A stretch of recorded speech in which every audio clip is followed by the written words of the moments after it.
Okay. All right. Yes, we are here. We are here. Yeah, we're about to do it. I'm gonna get my hair did. And we're gonna talk about some stuff. We're gonna talk about some things. We're gonna get this going. So I would like to first ask everybody, how are you doing this evening? How is everything going for you? I pray and hope that everything is going beautiful, going wonderful. Much respect. You already know. Mwah. You already know, beloved. Much respect to you. You guys make sure go over there and subscribe to Delphi Priestess right there as it says Delphi Priestess. Make sure you type that into your search bar. Go over there and support our own. We are all we got. They may not like you, but you know I love us. All right. All right. So for this evening, I'm going to talk about some things. I'm waiting on my hair gel to get back here. I don't know. Mama, is this enough for you to get going or you want to wait for the Yeah, it ain't enough for you to get started. So we waiting on my hair gel to get here. Once the hair gel gets here, then we'll get going with the do getting done. That's right. We're going to transform. We just going to be live and we're going to transform in front of your face. All right. And I got the best right here. Y'all need to know about this woman. All right. Precious is vicious. He is vicious with the hair. Shout out to my African sister. I love her very dearly. All right, so this is what we're gonna do right now. Um, what we're gonna do is we're gonna talk about some things. So I have a topic. I have an actual topic that I want to talk about with you guys. Okay, I really want to know, like, is it really for you know women to be? I guess you can say tough. You know, apparently society has made it so that unfortunately, I don't think any of us really can afford to be too vulnerable in this day and age, right? I don't think too many of us can afford that. All right. So what I want to do is while we, coasting and chilling, and I appreciate everybody for tuning in.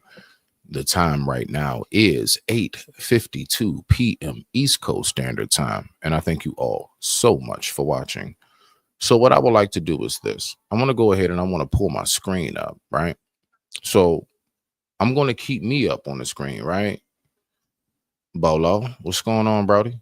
All day in the paint. You all make sure you go over there, subscribe to exactly what you see right here. Bolo TV / The Village. Bolo TV / The Village. Make sure you go subscribe. All right. Anytime you need a good word, if you just like honestly, if you like wake up and you just be needing like a good word real quick, that's your man. That's your guy right there. You want to wake up, you want to feel energized in your spirit, hop over to Bolo TV / The Village. They may not like you, but I damn sure love us. All right now. So let's go ahead and get this going. I'm going to pull something up for it real quick, right? So let me go ahead and get to my screen. And this is the only clip that I'm going to pull up. I'm not pulling up anything else. I'm not pulling up nothing. All right, so let's go ahead and do this. I just really want to talk to y'all more than anything. So what I want to get to is this. This was very interesting in which I was listening to, right? This was real interesting. Hey, real quick, somebody either from Instagram or YouTube, type in the number 7 if you can hear my voice. Am I coming through clear? Do I sound clear? I just want to make sure. I don't think I did my sound check just yet. I just want to make sure I'm coming through clear. All right. All right, so let me go ahead and get right here. And we're gonna wait for that. Let me see something. So I'm gonna set this up. Much respect to you, beautiful. I appreciate you. Thank you, beloved. All right now. So let's go ahead. So now what we're gonna do is we are going to listen. Now, everybody knows, you know what I'm saying? This is the brother Plies. He's back at it. He's back at it. And he got something to say. He's talking about how he views, when it comes to, I guess you can say, like the aspects of how all of this works, tough women. So the title is based upon this clip. So let's go ahead and listen. I'm going to present it. I'm just going to, flash it. And you all know I'm going to pull it down. And we're just going to do some, I Love Talk Radio. Let's go ahead and get to it. And with that being said, I digress. My mic is muted. The time right now was 8:55 p.m. East Coast Standard Time, and I thank you all so much for watching. Let's go ahead and rock out. Just real quick, give black folks. I'm just leaving out of the little place. All right, real quick. Can you give me 1more 7, beloved? Can you hear that? Can you guys hear that? Can you hear it? Can you hear it? Just want to make sure. You know how they are. This right here is going to be a few minutes, and from this, after this point, yeah. What's up, girl? What's going on? Okay, now there go my 7 right there. Y'all make sure y'all also go subscribe to Miss Queen Sunkiss. All right, she one of the OG sis in this building, man. All right, Miss Queen Sunkiss OG in this thing, man. You already know what's going on, girl.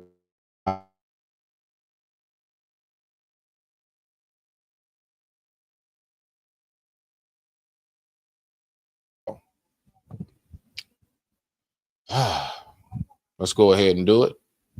Let's see what we got.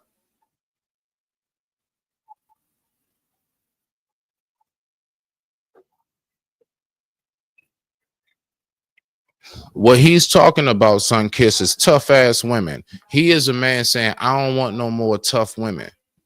Yeah, okay, I'm back. Yeah, okay. So what we talking about is tough women. I'm about to get my hair did. Yeah, I'm about to get my hair done and transform. But I'm waiting for the gel to get here. I had to, yeah. It's a lot going on. It's a lot going on. You can't hear nothing? Can you hear me? Can you hear me? You can't hear me for real? No bullshit.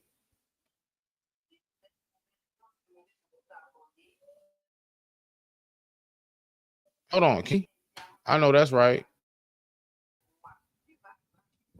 Okay. Back. Good luck. All right, so let's get to the video. We're gonna kick the shit. I'm just about to get my hair did, and we're gonna go ahead and listen to this. What Plies got to say. So Plies is talking about strong ass women. He don't want no, well, not strong, tough. So is there a difference between the two?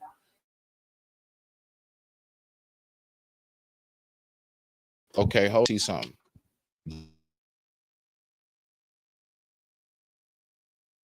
Go with it. Let's go with it. So here we go. I digress. My mic is muted. Let's rock out. Just real quick, give black folks. I'm just leaving out of the little place. Get my little peanut butter crunch bowl.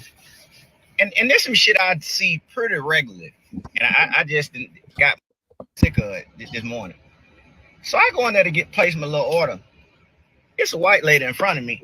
She at the register. So black female behind the register taking her order. She just all smiles when the white lady walk up there. White lady placed order and walk down to the right to wait on her order. Here I come stepping right up, and her whole facial expression changed with me. Now she, can I take your order? And I mean this with the utmost respect. Just like I told her, you can't take a thing from me until you give me that same level of happiness you just gave that white lady. I give me the same smiles you just gave her. She ain't tell a joke. She ain't did a thing, but walk up here to the counter and you like the Kool-Aid one. So you can't take my order until you give me the same level of happiness. Attention, growth hackers and hustlers.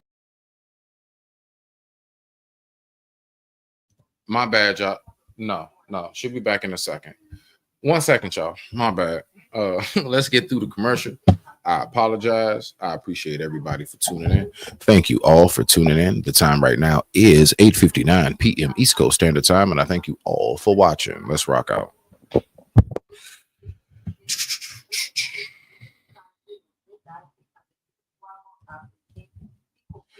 We just gonna get through this commercial break. My bad. I'm trying to multitask here. Put on my watch, talk to her, and talk to y'all. My bad. Hold on. Here we go. Let's get it.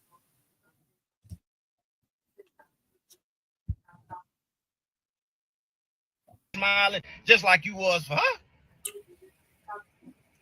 I'm sick of that. They walk up. You You can I? Soon as I walk up here, you act like we just had an argument or something. I'm sick of that shit. And I done seen that shit a million times. That shit done happened to me. Come watch them at another table. They taking somebody order, white family order. They all smile, playing with baby and all. Then you walk your ass over here where I'm at. I just want to know this. Why do we keep complaining about things that we know has been age old? I just want to know, is anything he's saying, is that anything new? Matter of fact, is it anything that is more extreme than what our either ancestors and or our elders went through? All right, I'm 42. Those who came before me, just like let's say 1 or 2 generations or 3 generations before, do you think that they have stories that are, you know, worse? I'm just saying. No. Come on, ladies. Okay, you know what? Cause y'all ass. Nah, cause y'all not gonna do this tonight. Y'all not gonna do that tonight. What you mean no? What you mean no? What does no mean? No what? No what, cuzzo? Talk to me. What? He can complain if he wants to. Yeah, but is it becoming of a man? Listen, what I'm saying is that what does complaining do for us, Sunkiss? Nah, real talk. What does it do for us, beloved? You know, we sit around and bitch moan and complain about stuff all daggone day. What does it do for us? Is it like, okay, so he's just, do you not think in the eyes of the rest that don't look strange? Nah, we gonna go ahead. Yeah, let's talk about it. God dang it. Let's go ahead and talk about it, girl. Play too daggone much. Talking about some he can complain if he wants to. Anyway, everybody, I need y'all to welcome the oh so lovely, the oh so wonderful and beautiful Miss Queen Sunkiss. I don't want nobody fucking with me in these streets. Same children. What's up, girl? How you doing? I'm doing wonderful. What's up with you? Hey, but nah, real talk though. So you trying to tell me that what he is doing. So hold on. So watch this. I'm gonna say it, Sunkiss. Yeah, that's right. I'm gonna say it tonight, girl. So you telling me that the men in these spaces shouldn't they have the same right to complain if they want to about black women and everything else? Because that's what we're getting into. Oh no, this is just the start. That's what they do anyway. You see my face, right? I see it. Oh man, I'm just saying, I just get sick of the complaints. Like us as men, like we notice, like we can't do no whole bunch of complaining all the time. It don't work. It don't work to just sit around and complain, Sunkiss. You smell me now? I agree. So, I mean, you know, let's go ahead and listen to a little bit more. When you want me to pause it, you let me know. All right, let's go. All right. Frowned up like somebody farted or something. I'm sick of y'all, man. Y'all need to get y'all shit together. Yeah, I just like my cousin for to show me how to do the boots on the ground and dance. I love the song. I like love the song called. I like anything that make people feel happy, feel good, and that make me feel good. So I asked her to show me how to do the boots on the ground, Dan, and she come telling me where you fan at. I said, can you understand him? I don't know what he's saying after. I don't know what he's saying. No, I'm saying, can you understand the words coming out of his mouth? Because I'm confused right now. No, I didn't understand nothing he said after he was like, get your shit together. Okay. No, but you can actually understand what he's saying though while talking. That shit is gibberish to me up east. I'm just letting you know. what? I'm like, where you fan? I said, what? What fan? Ceiling fan? What you even talking about? Somebody, your fan. I said, do that then. She's on. Ah, shit. I say, one of them guys. I say, man, What? listen. I understand we from two different eras, but ain't No, let them be long-winded and lunch out. We got all night. We got all night. I'm about to sit here for like 2 hours, get my hair done. We got all night. I'm not rushing nothing. Hold on now. like me. No. Supposed to be walking around with. The hell is he saying? That's why I asked you. God damn You alarm. gotta turn the Damn alarm. captions on. Hold on. My alarm. My alarm. She Not talking about, me, you Captain. need a fan to do that. I said, okay. I said, all right, listen. I want my boots on the ground too, but I keep my boots in the closet if I need them. I know I'm a grown man. I know I ain't finna be no. Well, I did an electric slide. I ain't need none of that. So I'm trying to figure out how I need that to do boots on the ground. I'm just the mother song called Boots on the Ground. So I got some boots and I got. Now again, what does the title say? The title says, hold on, can you? Okay, yeah. The title says, Plies goes off on black women for always giving him an attitude. It's gonna get there. Don't worry. We just slow walking it. Yeah. Okay. So you got it, Sunkiss. Ground. I thought that's all I. 9 tablets of 100. Now, and with that being said, we are going to take a quick commercial break while we get through this quick commercial break. And this commercial break is brought to you by Black Coffee Kings.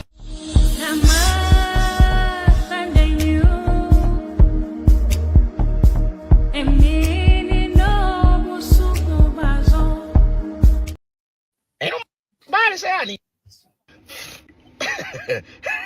That ain't me. I just keep my boots in the closet, man. And I'm tired of y'all asking me about what I think about Sinner or have I watched Sinner. I ain't watching no Sinner, man. No, not anything like that. I'm trying to get to heaven, man. I ain't no. Y'all watch it. Good on Sinner. They changed the name, baby. I don't want nothing around me that act tough. I don't. All right, so here we go. Let's get to it, Sunkiss. You ready?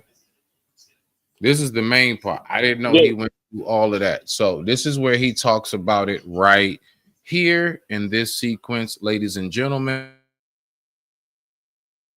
So let's go ahead, because I wanted y'all to at least get a feel for it. You know how the news will never give us the full story. So we got at least a little more of the background. All right. So let's now listen. Tough.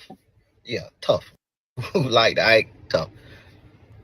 I don't want nothing around me that act tough. I don't want tough homeboys. I don't want no tough women.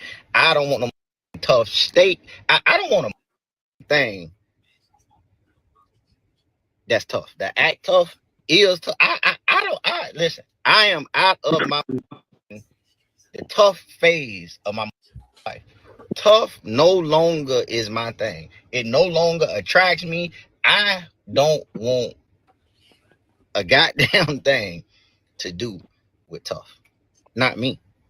I like nice. Nice is what work for me. The tough shit is over. I'm done. I don't want to go to fucking club where tough people hang at. No.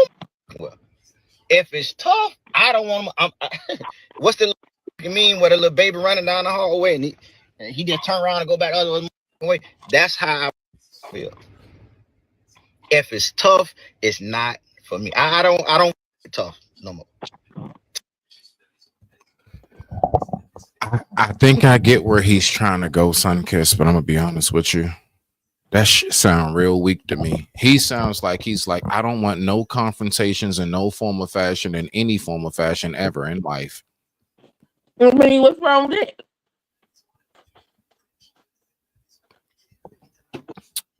I'll tell you exactly what's wrong with it. What's wrong with it is the same thing that's wrong with taking a wild wolf. Now, I want you to follow the analogy, okay? You take a wild wolf as a pup, you domesticate it. It's given like fed, like cooked, animal food or whatever. Never ate nothing raw. Everything is either dry food or out the can. It's laying by the fireplace and everything. And then one day you just say, all right, we're going to set you out into the woods. That wolf won't survive. You want to know why? Because it's been domesticated. It has been made docile. A man who never encounters any form of adversity is the very man that one day will not be suitable to protect you. He won't be suitable to protect himself. I'm telling you. That ain't no dumb man. That nigga old. And again, what does the age have to do with what goes on still? Even in my age, you know why I still work out? You know why I still keep myself sharp and healthy as much as possible? Because I know. There we go. Yeah, she's about to be here. Because I know that there is something I have to protect. I have to still maintain. I have to protect a home. I have to protect a family still. I don't have nothing to do with anything. Because I'm retired from the streets, that means that I need to not now still know how to, if I need to, get back out there. That's my point, Sunkiss. It makes us soft and weak. You wanting everything to be cushy in life? No, we're supposed to take the harsh realities of life to give that to you. That's supposed to be for you. Like real talk. Go ahead. You got. I gotta make this phone call. You got the floor. Rock out for like he 1 minute. Can't. I don't get it. Everybody had their wishes and their desires. So if he wishes to not deal with confrontation, I don't think there's nothing wrong with it. It's not a realistic point of view for life, So what's wrong with having the wish? It's like saying it's wrong to wish you was a millionaire. I mean, it's likely not gonna happen for most people that wish it. Birds, you can have a wish. And what's wrong with having the desire for something? I don't think that means he gonna throw away all his skills, things that he's acquired up to this point in time in his life. I don't believe that. I just think Sunkiss, the very moment that we stop keeping our senses sharp. You know why? Like even us as young guys back in the day, you know what we used to do at the bus stop? We would do something called like slap box or like go to the body. Now we weren't really fighting, but it just kept us sharp because we knew the environment we was in. We knew at any moment we just might have to be in a real fight, and you need to know how to throw them hands. My point I don't see no old men playing slap boxing. I'm not. Jeez, come on. All right, okay, y'all. She gonna do this to me tonight. Okay, she gonna make. But I'm saying though, because you said this, and I'm like, well, you got to understand that's not a young man. That he about to be able to draw a Social Security check soon. So that doesn't mean that we should not listen. Still, regardless, I'm telling you, a man, no matter how old you are, we are not supposed to get that damn comfortable with life to the point where you say, I don't even know. Because listen, watch this. It's not about you being in the confrontation.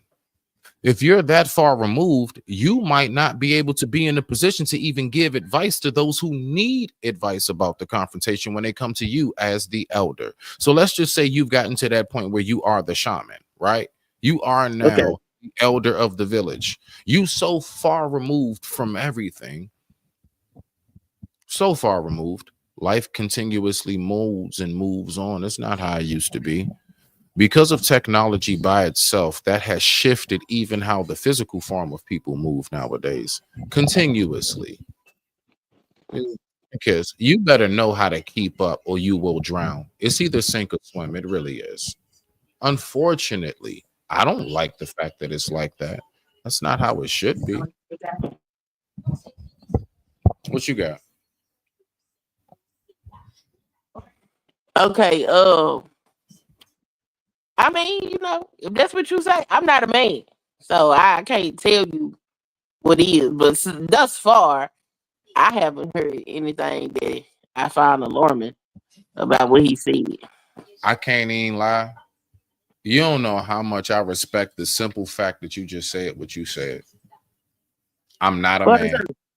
Oh, I'm not a man. Shit. Thank you. Like sometimes that helps. Just to know y'all listen. Let's go. Tough ain't got me Tough didn't get me no more productive in my life, and I am no longer attracted to Tough. Like I said earlier, I don't want no tough woman. You tough, you ain't with me. I want nice. That's what I want. Nice. I want to give you nice, and I want nice in return. My mother homeboys, I want to give you nice, and I want nice in return. I want to go to a club with nice people. I want to stand in my neighborhood with nice people. I don't want no tough. Tough is no longer for me. Y'all can have dear Tough. We have been divorced. I don't want nothing else to do with you. Period. Hey man, my auntie. My whole thing is when it comes to this aspect of how we look at it, tough women. Do we really look at it in that sense, Sunkiss? Like, are y'all really tough for real? Like, and what is tough? Like, as far as like, I guess rough women. Well, that's what I went on to see what his definition of tough is. You said this last part? Did he tell us what he think tough is? That's what I've been trying to figure out the whole time, Sunkiss. I've been trying to figure that out. I don't know what the definition of what he called tough is. Just to be quite honest with you. I don't. Did I he don't ever say? definition. I guess all right, so how about this? Let's just take it to what they would say nowadays. Sunkiss, what is exactly a strong woman, and why is it that most men may be intimidated by that? I don't know. I think most men are intimidated by strong women because strong women are often led by their intuition and they got this foresight and they feel like her telling him things is trying to tell him what to do or control him rather than him just accepting the fact that he got somebody that can help him navigate through life. And so it's intimidating. Sometimes it makes some men feel inferior.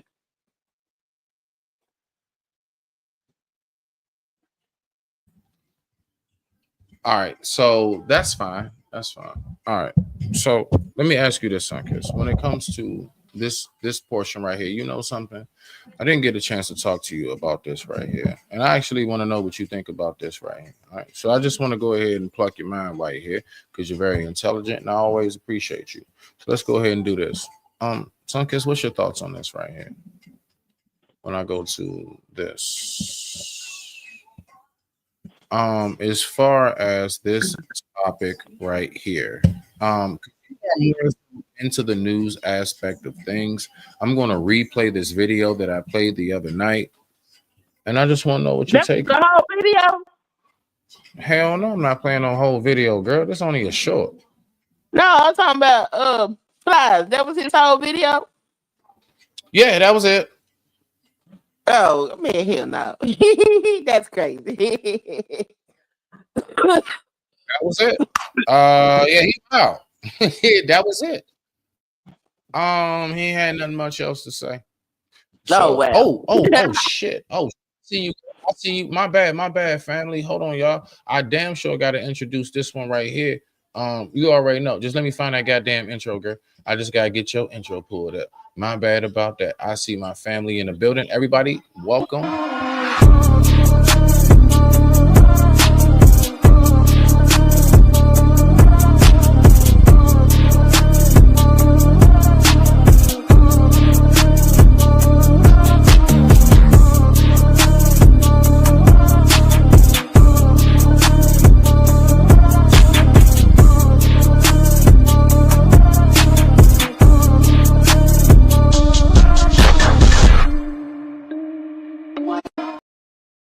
Okay, now there she go. What's up, fam? Hey, Smitty. Can you hear What's up? me? Yeah, you loud and clear. What's going on, Cuzzo?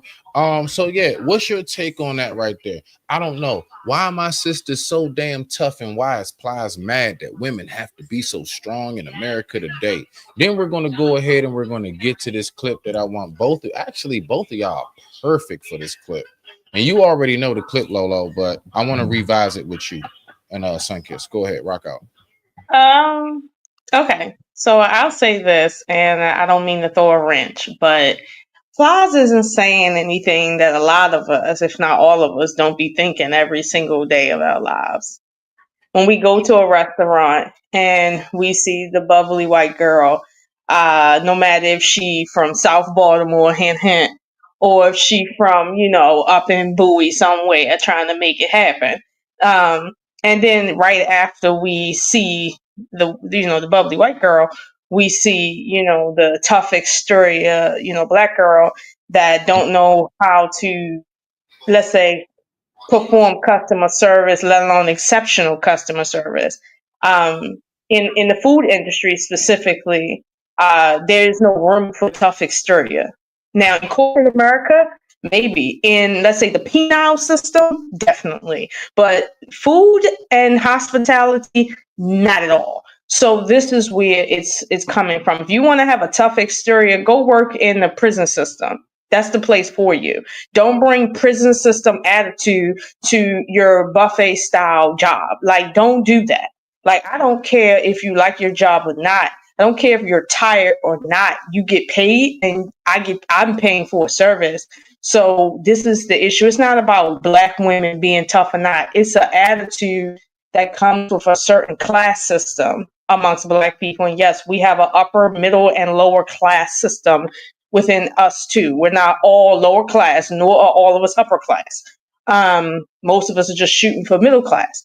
So it's like we can tell when you have one of those people that work at a nice restaurant, but they come from the ghetto. Okay, like you can always tell. And sometimes you can't. Like I was in Atlanta a couple weeks ago, and I was at strangely a Waffle House. I was afraid to go in there. Okay, but it was the only place open. Yeah, I mean, on I forgot what holiday it was. And I went in there, and there was this black girl. It was white people or whatever, and there's this one black girl. She was taking my order, and she was so pleasant. She was very like attentive and pleasant, and that was something I hadn't seen in a long time in terms of like, well, people her age and women at that. So, and of course, there was other ones that looked like they had an attitude. So I tipped her very well, and it just goes to show that at the end of the day, like he said, people want to be served by people with good energy. People want to be in good energy when they eat their food. This is why we say grace. Period. We can't properly digest our food if we're not in a certain energy. So it's like, when people, purposely do that, can I take your order? Like you got an attitude. Listen, like you don't understand. Like I be wanting to smack the whole shit out of people for real. Like, and I don't smack people like smack. I smack you like MMA smack you. So it's like I don't be wanting to fight people, but like when I know I'm paying you and I ain't done nothing to you, and you got a whole attitude, like you don't know that I came into this restaurant to sit down and eat like a regular person, and you just wanted to have that ghetto antics with me. Oh, listen, it takes God-given patience with a lot of these black females, and that's why a lot of companies don't want to hire black females, because we have certain ones that give us a really, really, really bad name. You have to be exceptional as a black woman to be in any industry and prove that you're not like that. Like with that extra, don't get me wrong, being strong is what we are by nature, because we done went through something that humans have never went through. So we are strong. We don't got to prove that. Okay, that's already history. But this tough exterior, like we don't understand when to turn on a smile and when not to, especially when we getting paid. This is a problem. Yeah, I'm not gonna say it's a cultural problem. Like I said, it's a class problem.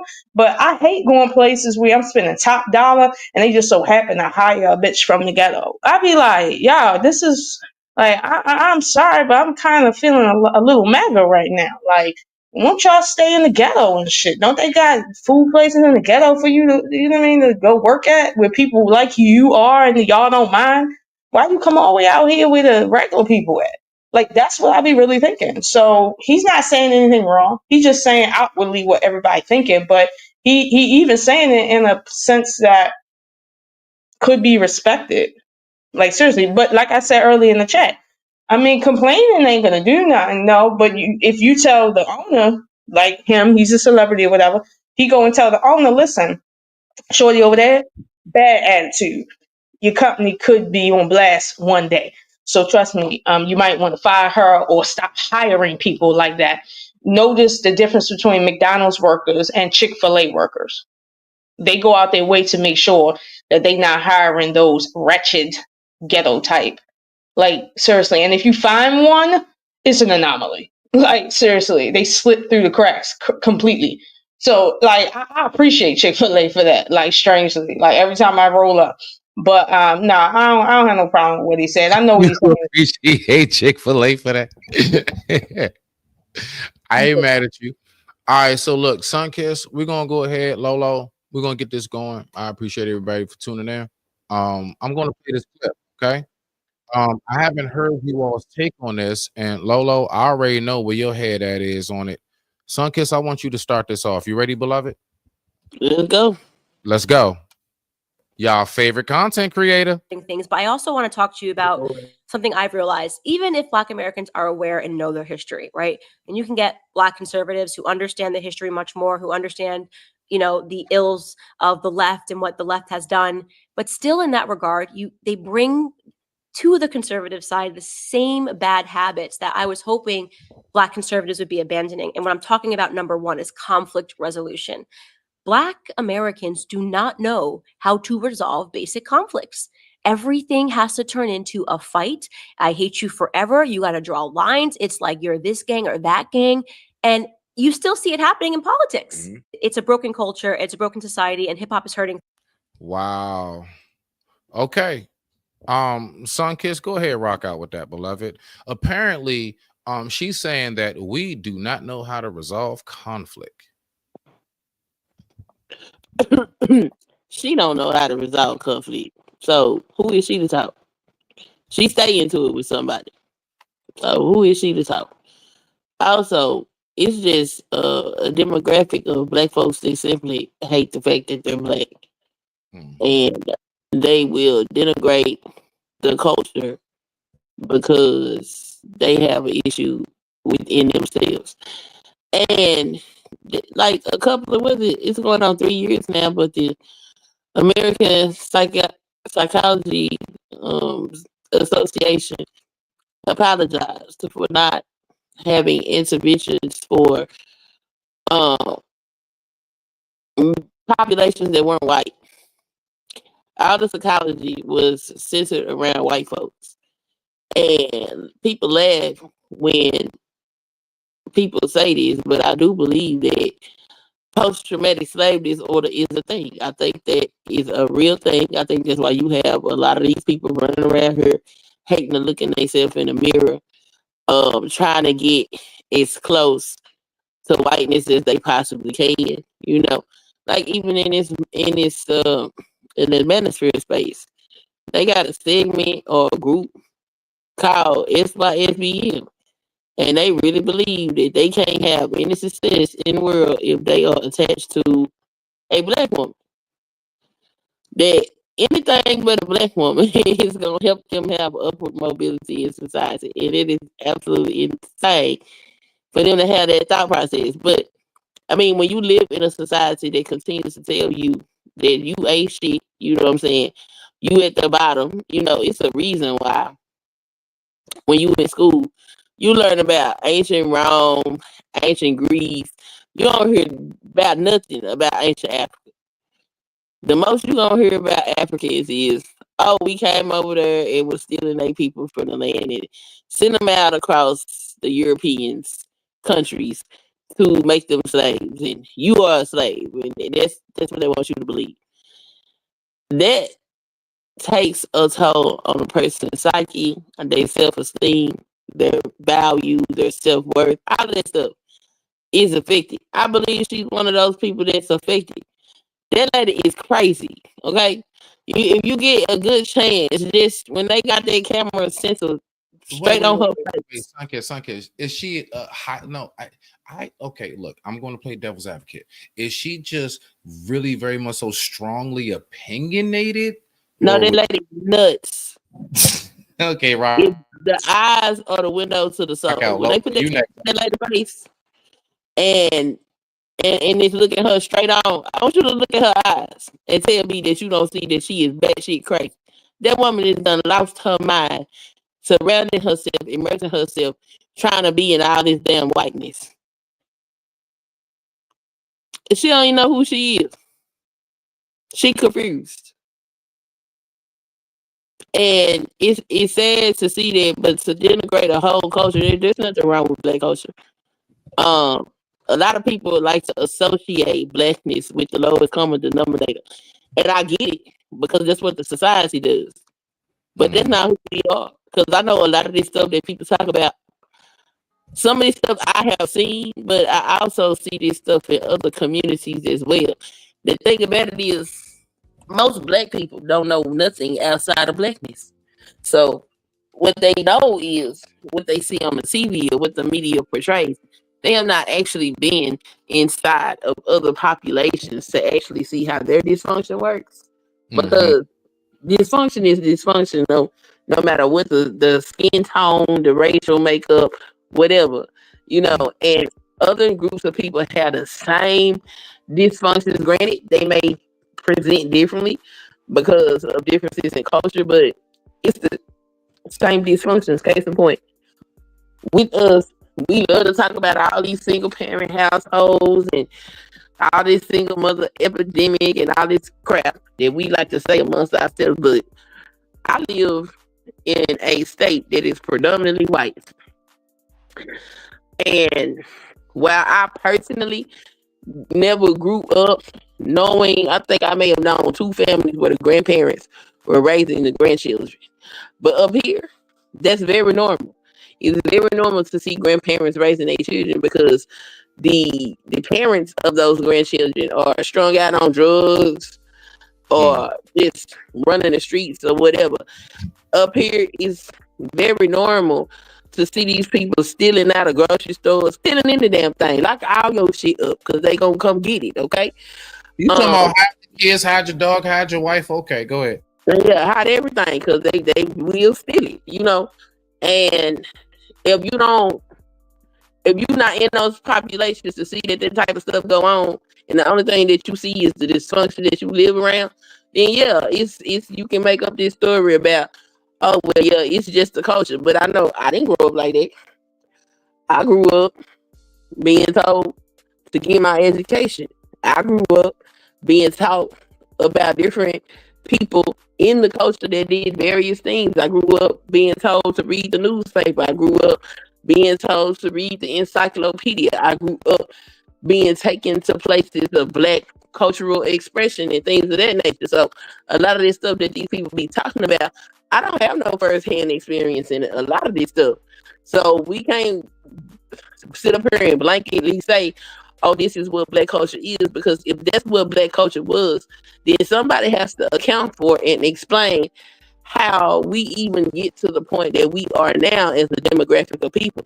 Despite our dysfunctions, our ills, or where we fall short, we've made substantial progress from where we came from to where we are now.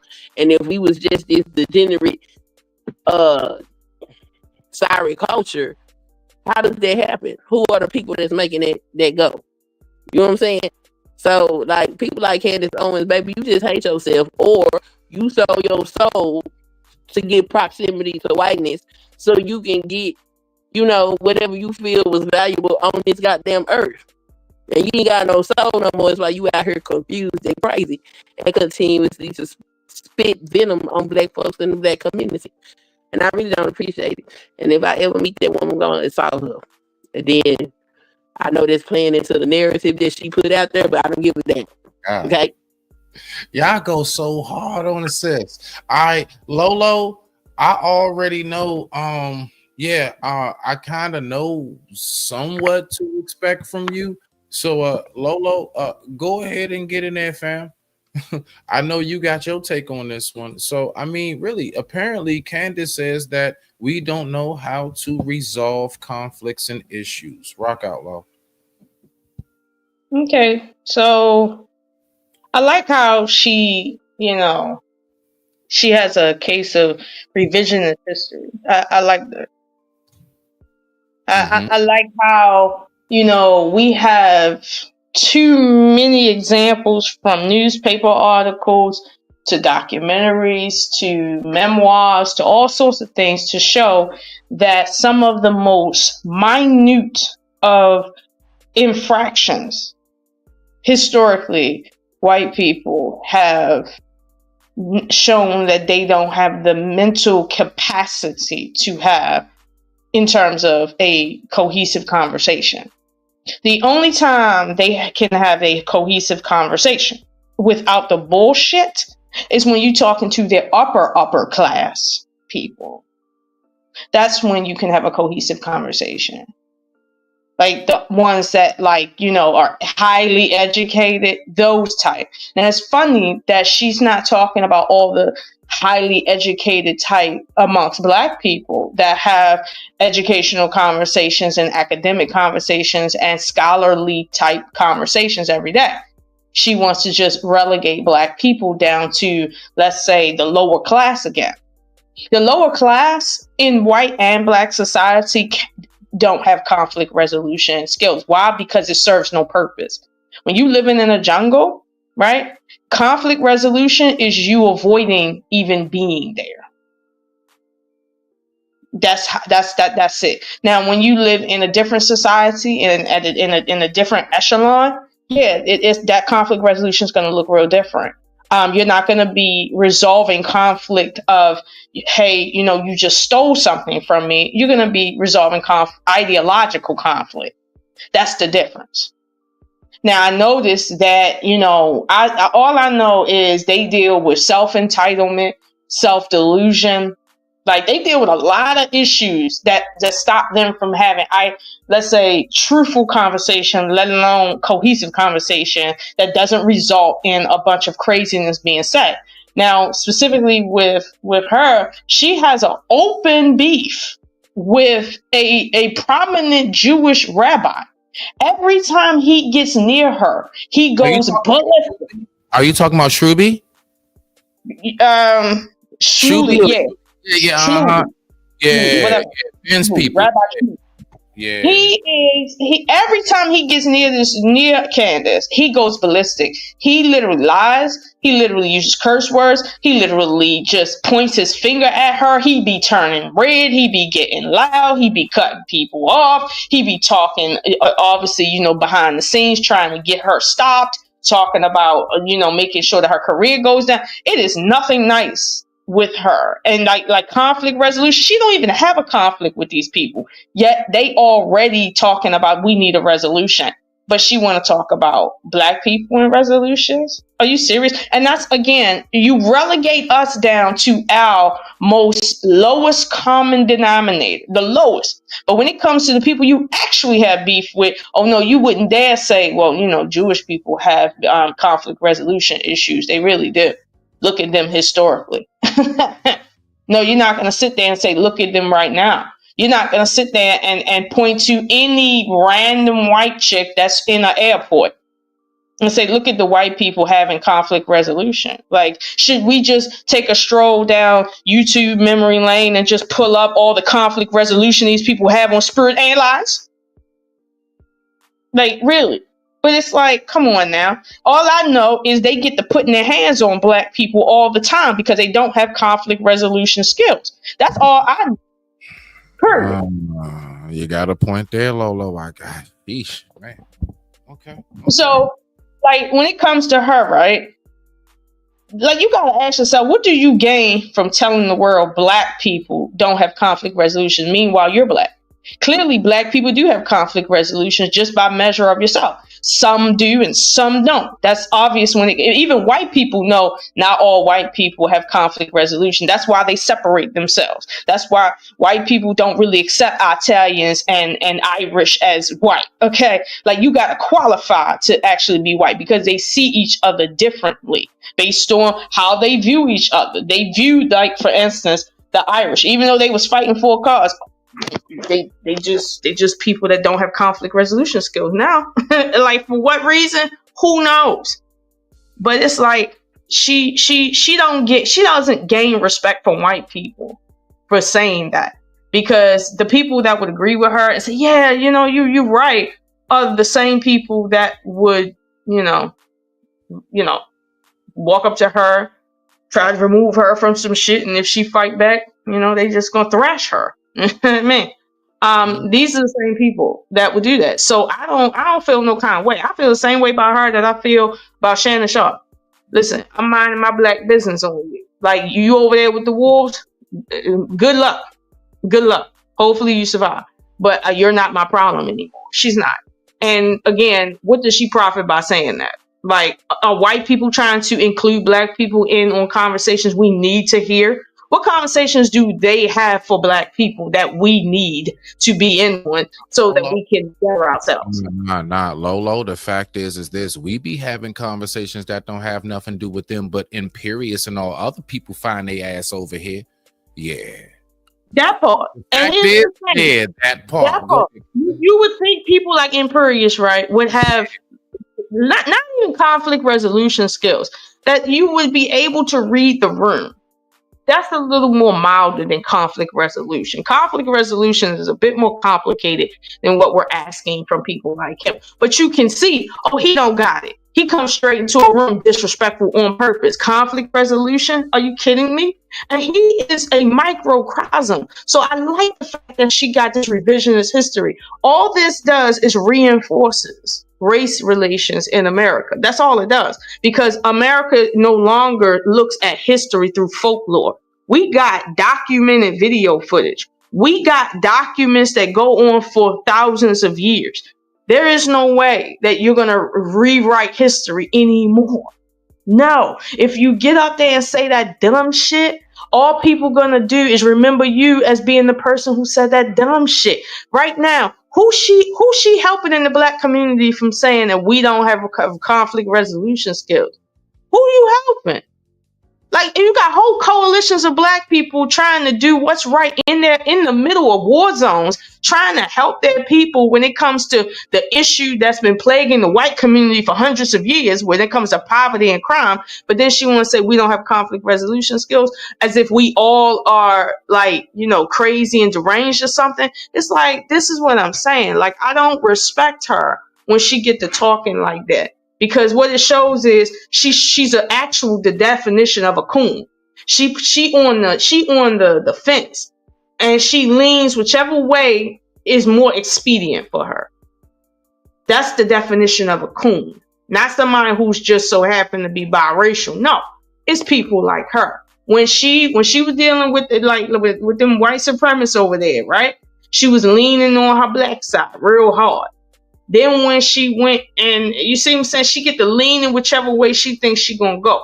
And really that has a lot to do with her own self-hate. That's truly what that is. She talks about how great her grandfather raised her to be. However, you notice that she never talks about her parents. Now, you know what I mean? For you don't talk about your parents. So that tells me your parents wasn't there. So that tells me there's some missing issues with you that you are still trying to work through, and you take them out on anybody that looks like your parents. So I'm good on that. She can continue on making waves in that direction. I don't give a fuck about the black community being better for her or having conflict resolution skills. In fact, let me say it louder so you can hear it, Candace. One of the presidents of the United States, I think it was maybe Thomas Jefferson, but somebody had wrote in a book that they tremble at the thought of what America will look like when it reaps its karma for what it has done to black people. Do you understand that right now, unlike what Matt Walsh said, this is the beginning of your end. This is the beginning of your end. If you are Christian or even Muslim and you believe in what comes around goes around on an individual level, then you know that that applies to whole groups, as we see when it comes to the children of Israel. Everybody goes to church every day to learn the karma of the children of Israel, but you think this country ain't about to reap its karma for what it has done in human history within the last 500 years? You think that's not, you think that's going to go unnoticed by God itself? No, it's not, Candace. No, this is just the beginning. You see how white people was just literally crazy and shit? Trust me, it's going to get much like that in the future. Something's going to happen that's going to kick this way off. Because right now, you just see it smoldering. This is the smoke. The fire ain't really got to start it yet. Like it is. Like as Malcolm said, chickens coming home to roost. This is just the beginning. Nobody cares about conflict resolution. We know who we are. So at the end of the day, no. If you scared now, just pipe down. Pipe down. That's all I got to say. Just pipe down. Okay. All right. Now, this is what we're going to do, peoples. All right, ladies. Let's go ahead and get to this next one. Sunkiss, you are first on this one, beloved. You ready? Sunkiss, you there? You there? Mic check 1 2. Sunkiss. Mic check 1 2. Sunkiss, is she there? All right, Lolo, you there? I'm here. All right, bet. We're gonna go ahead and rock out with it. Let's just give Sunkiss a second. Let's go ahead and give her a second. She good. She right there. All right, so you know I like my right hand corner. You go ahead and take that driver's seat, girl. I ain't tripping. All right, we're gonna go ahead and get into this video, and this one right here is brought to you by apparently only white folks are happy. Lolo, you already know this. Let's talk about it. Let's talk about it. I was thinking about a couple things this morning, and I'll let you know what the other things are a little bit later. But this one right here. So, my entire life, people been saying to me, I don't act black, right? They say you don't act black, you act more white, you act like a white guy. All right, you know what? I gotta stop it right there. You know what? I don't even want to get through the whole video just yet. Lolo, what is that? Like, I mean, can we finally in 2025 define what does it mean when one of us, those who share me and you, Redbone, those who share our skin tone and features, what does it mean to act like them? What does that mean exactly? They just mean proper, and maybe he's telling some truth there.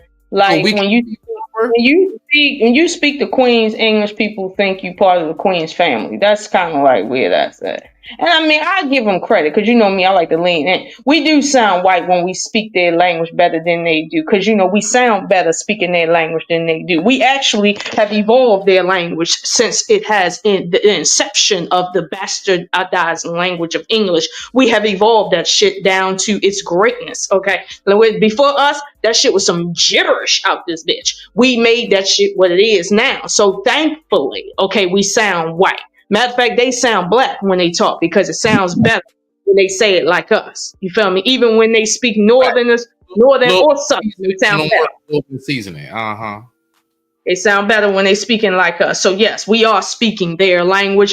And yes, if that makes us white, maybe we are the new white people. Maybe we are. Maybe, truth be told, your culture came from us. So we are the real white people, and y'all are the blancos and shit. Maybe we are the real whites out here. Stand up if you the real white people.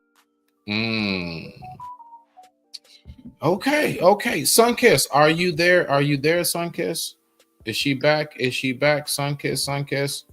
All right. So we're going to get back into this video. I'm going to give my take on this in a moment. Let's just let it play because I'm going to be real with you, Lolo. I'm trying to get on this one. I ain't going to lie. Let's just go ahead. Oh, you right here? Yeah, I'm here. All right. So what's your take on that? Yeah, my bad. Apparently, only white folks are happy, Sunkiss. What? All right, hold on. Yeah, let's start it over. So, Sunkiss, here we go. Now that you back. I'm going to give the first couple of seconds. I'm going to stop it. You go ahead, give your take. Let's rock out. This morning, and I'll let you know what the other things are a little bit later. But this one right here. So, my entire life, people been saying to me, I don't act black, right? They say, you don't act black. You act more white. You act like a white guy. You don't act like a black guy. You're like a white guy trapped in a black guy's body. So I was just thinking about this. Right there. What does that mean? You don't act black. Yeah, I want to know that, Sunkiss. What does that mean? What is really the definition? Now, I understand. Now, watch this. Matter of fact, Sunkiss, you from the South, girl. Is there a difference between not acting black and totally being a coon? Or do we look at those who don't act black or just coons? Boom, rock out. No, they're not mutually exclusive. They can be, but they're not.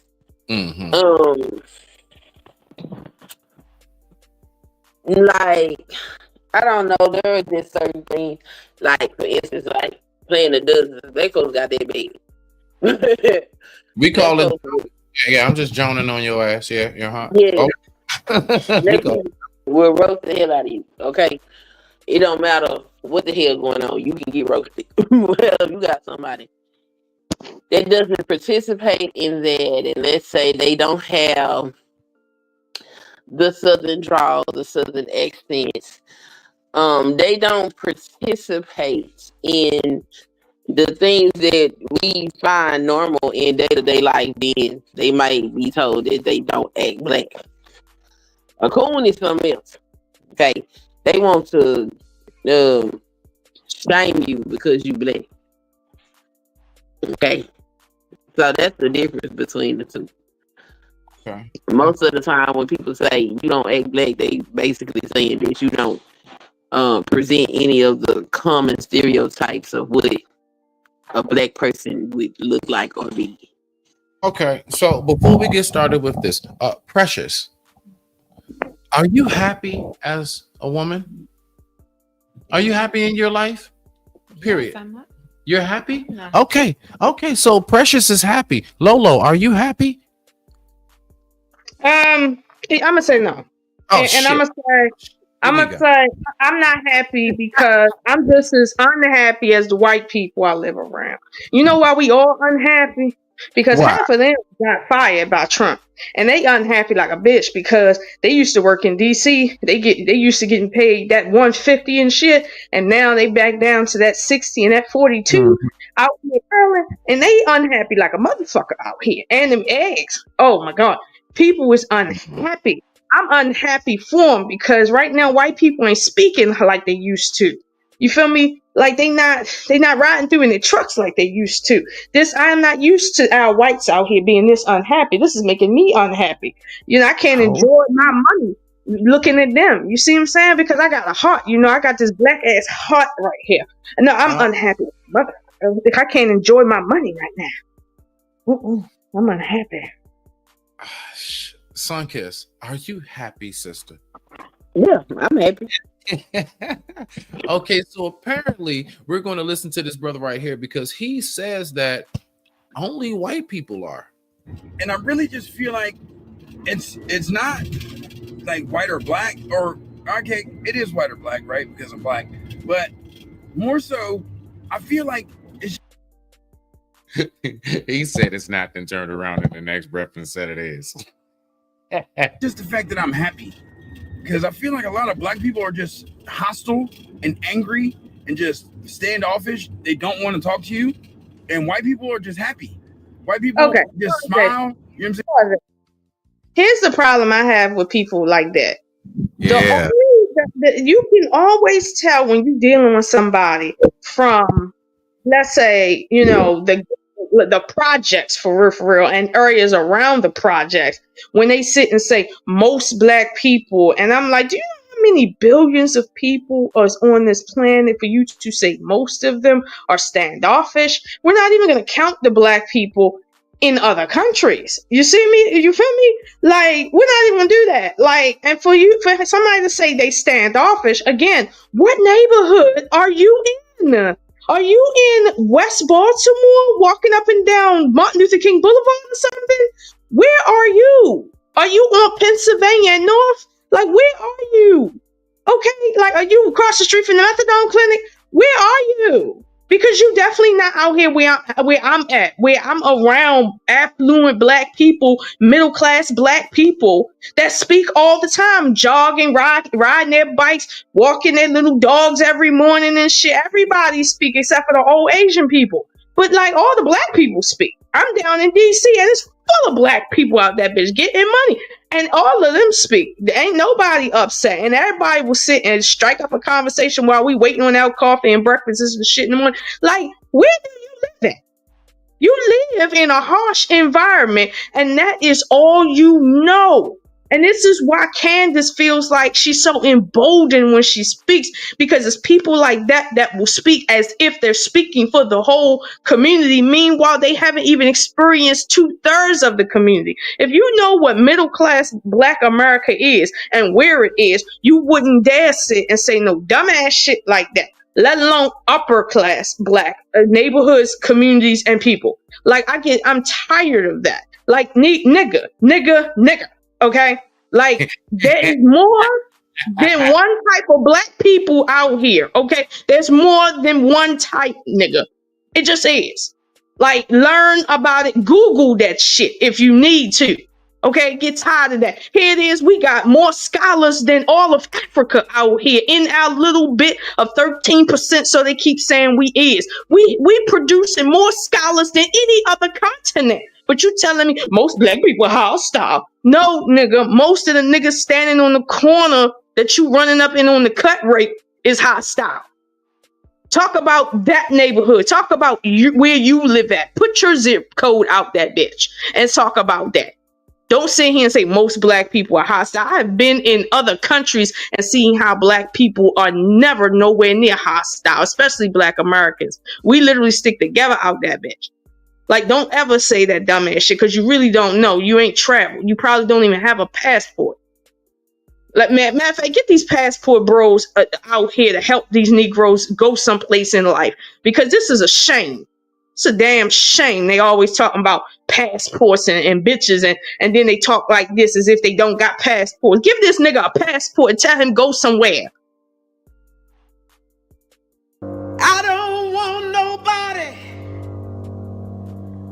fucking with me in these streets. Same children. Okay, Lolo.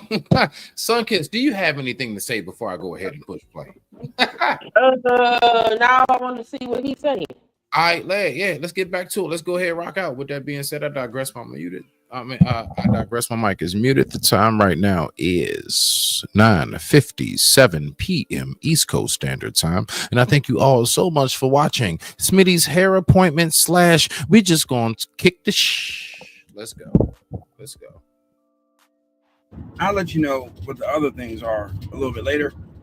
But this one right here. So, my entire life people been saying to me, I don't act black, right? They say, you don't act black. You act more white. You act like a white.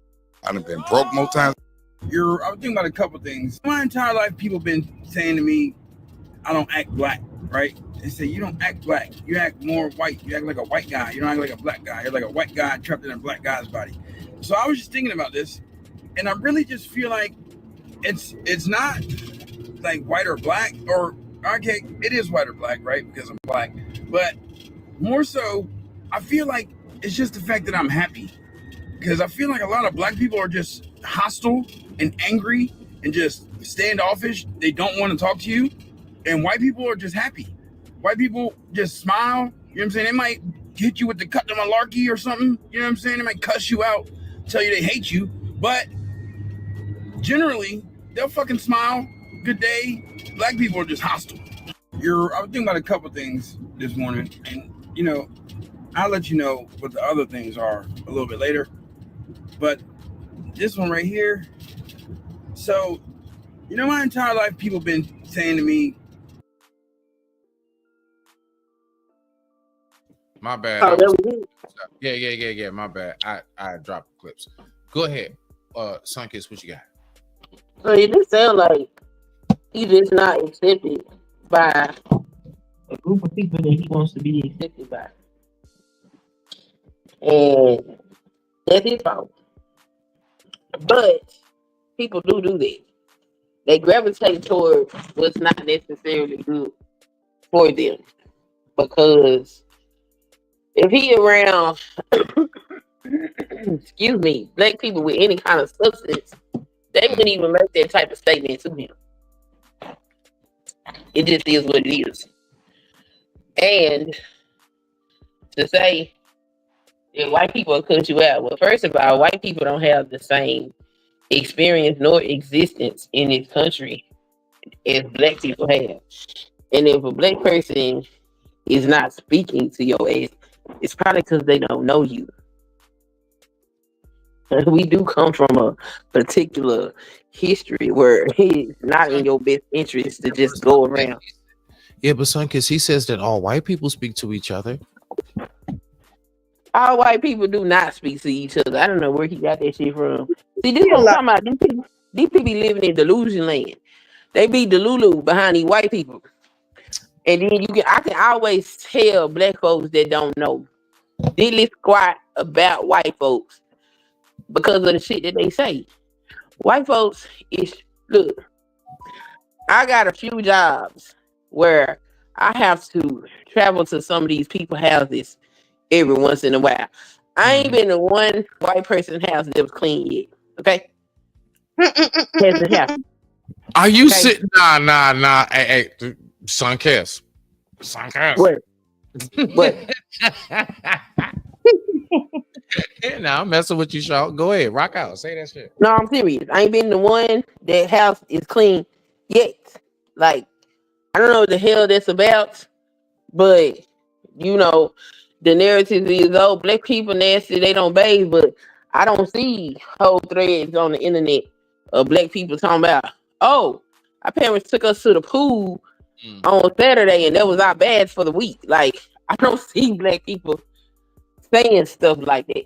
So, like, either he don't know much about white people like he claimed, or he is delusional, because like I said, every group got their dysfunction. I don't know why people got such a microscope on black folks, but really, they could just really leave us the fuck alone and just let us live, bro. It's gonna be all right. If that's the case, why is it that George Zimmerman didn't just say hi to Trayvon? He was just walking, looking just like him with that damn hoodie on. I don't know, Lolo. I don't know. I mean, I'm saying apparently,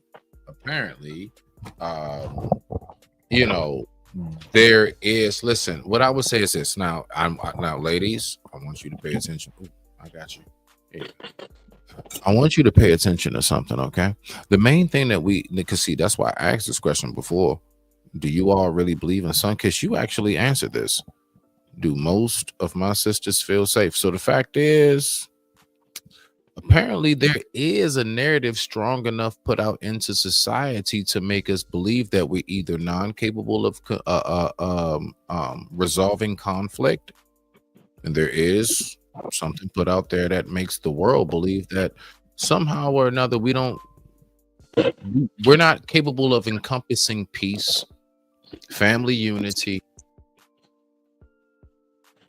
you know, the whole night. That is, it is a thing, and I do recognize it. My whole thing is I don't real quick, Lolo, I don't get mad at it. I just say, what brought about that view? That's it. That's where my head is. I don't get mad at the world for seeing the world the way they do, but how did we get to the point where we got viewed this way? That's it. No, when people say he seemed like a white guy in a black man's body, what they're referring to is the fact that probably he don't date black women. He probably uses vernacular that's outside of black culture. He probably doesn't indulge inside of black communal circumstances. He doesn't have a lot of black friends. So white people see him as an outsider to black people. That's their view of him. That is not the reality. In reality, when you walk into a barbershop and it's full of black men, if you say, howdy guys, they're gonna automatically know you're not from the community. I don't care what your skin color Yeah. is. They ain't gonna fuck with you. You not to be trusted. Exactly. They not fucking with you because black men specifically are territorial, and all of us, including white people, are tribal. So when you come around letting us know off rip, you ain't from around here, you ain't part of the clan, and you ain't probably about to be part of the clan. Like that right there creates a certain level of distance. White people only feel that way when they feel threatened by you, which is usually the case. Let him with his black ass go walk up certain, let's say Cecil County, okay, by himself, and just see how hostile or friendly people be with him and how much they speak. Ain't nobody speaking to you, dude. They gonna be on a porch with a shotgun looking at you while you walking, asking you why you here. Trust me, white people are more forward when they don't want you around. But all he want us to believe is, oh, all he know is the jolly, let's say yuppies and shit that just say, hey, how you doing and shit. Nah, most white people ain't even on it like that. They be scared to speak and look at you dead in the face, and then half the other time they be looking you dead in the face, asking you, what are you doing around here? And if they did speak to you, it's because they trying to figure out why the fuck are you here. Like he get like people like that get on my nerves. But here's the thing, like she said, like Sunkid said, this is about how he see himself. Like that's you. Like you mad because you want to say this because you feel a part of him feels proud that white people see him as not part of the black community, right? And he wants to blame that on the black community. Meanwhile, white people know that you can't walk up in the black community acting like you're not part of their culture and shit and think you're going to be accepted. That's just not how it is. If you walk up into any culture and you ain't from that culture and they can tell by your accent or what you saying, they're going to treat you like it, period. That is a fact. That is a fact. I mean, it is what it is. I mean, you know, and I respect it because you should guard and protect your own. Mm-hmm. But did you say something, Kiss? Speak up. You're a little low, beloved. I said it's crazy that he think he can behave a certain way and he just supposed to be accepted. It's like people go get their little dose of whatever they get from assimilating with the white folks and then decide that history of black people don't matter. You know, you forget everything that we've gone through that could possibly explain why you getting the reception that you get. No, we supposed to let all of that go just because you think you found something, I don't know, better? For lack of a better term? Okay. Well, I mean, okay. All right. So I get that aspect of it. Now, I'm just trying to figure out, like, do we really see it that way as a holistic community? That's all. I hear what you guys are saying, but I mean, how's it really looked at in a holistic community? Honestly. Huh? Exactly what we're talking about. Like, you know, like the depiction of image. Do you think our own sees us in this holistic view? I think you see outsiders doing this way?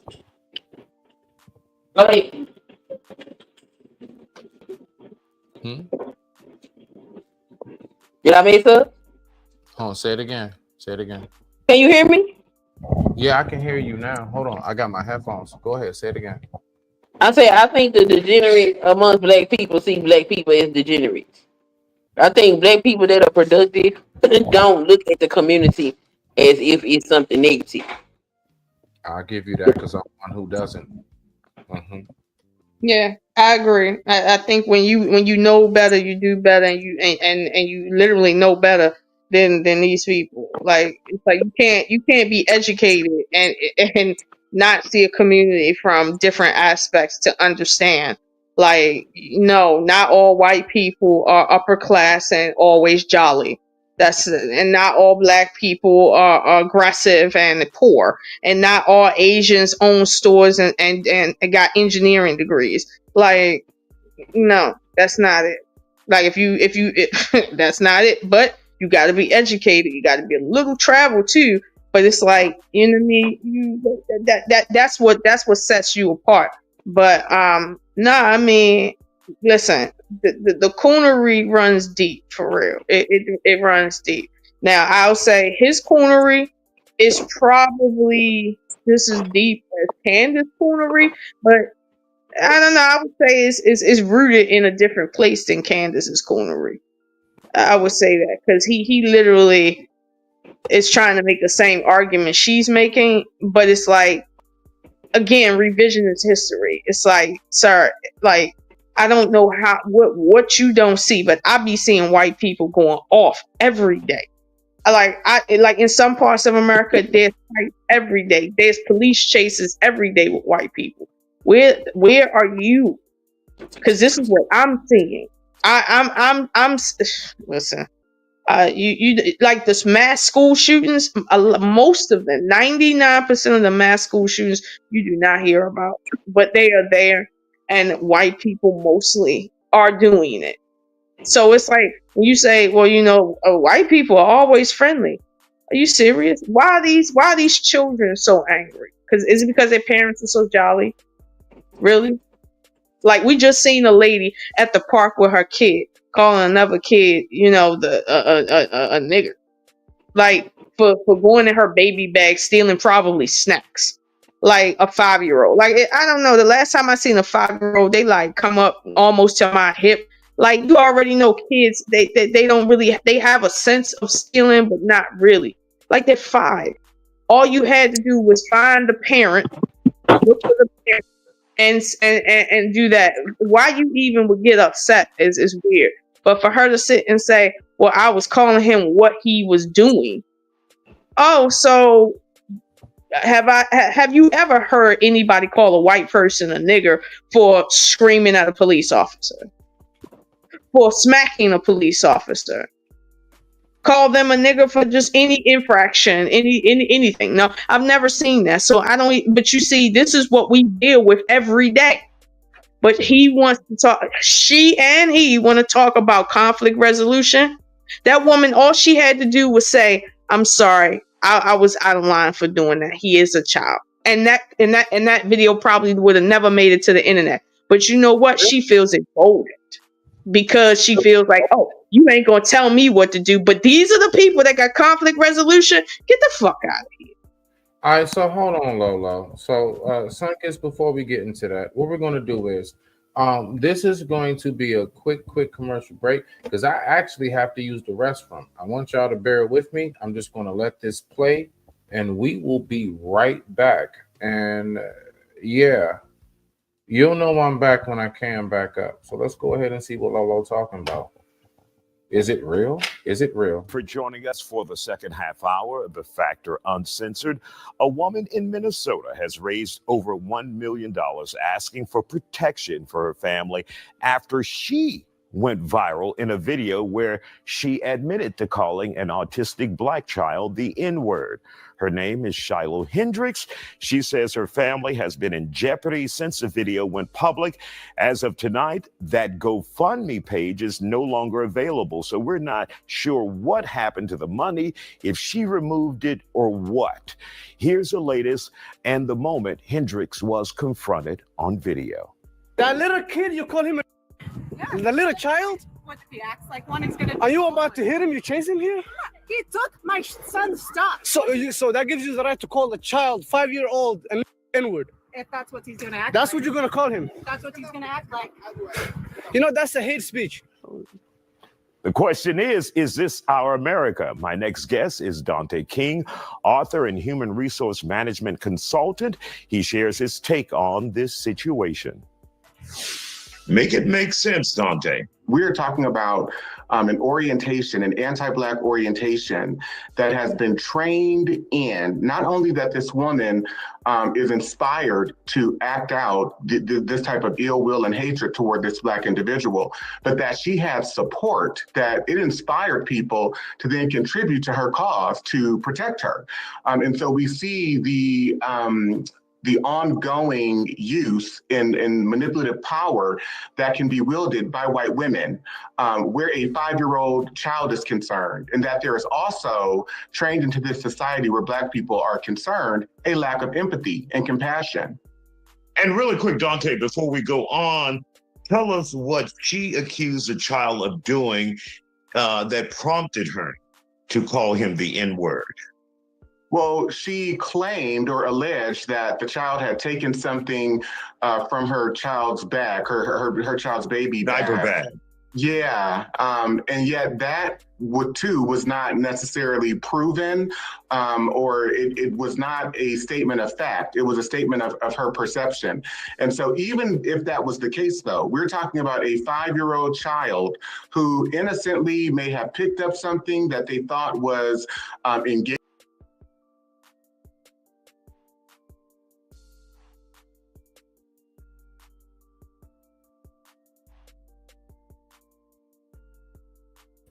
I'm back. My bad. Okay. Anything y'all wanted to say to that? My bad.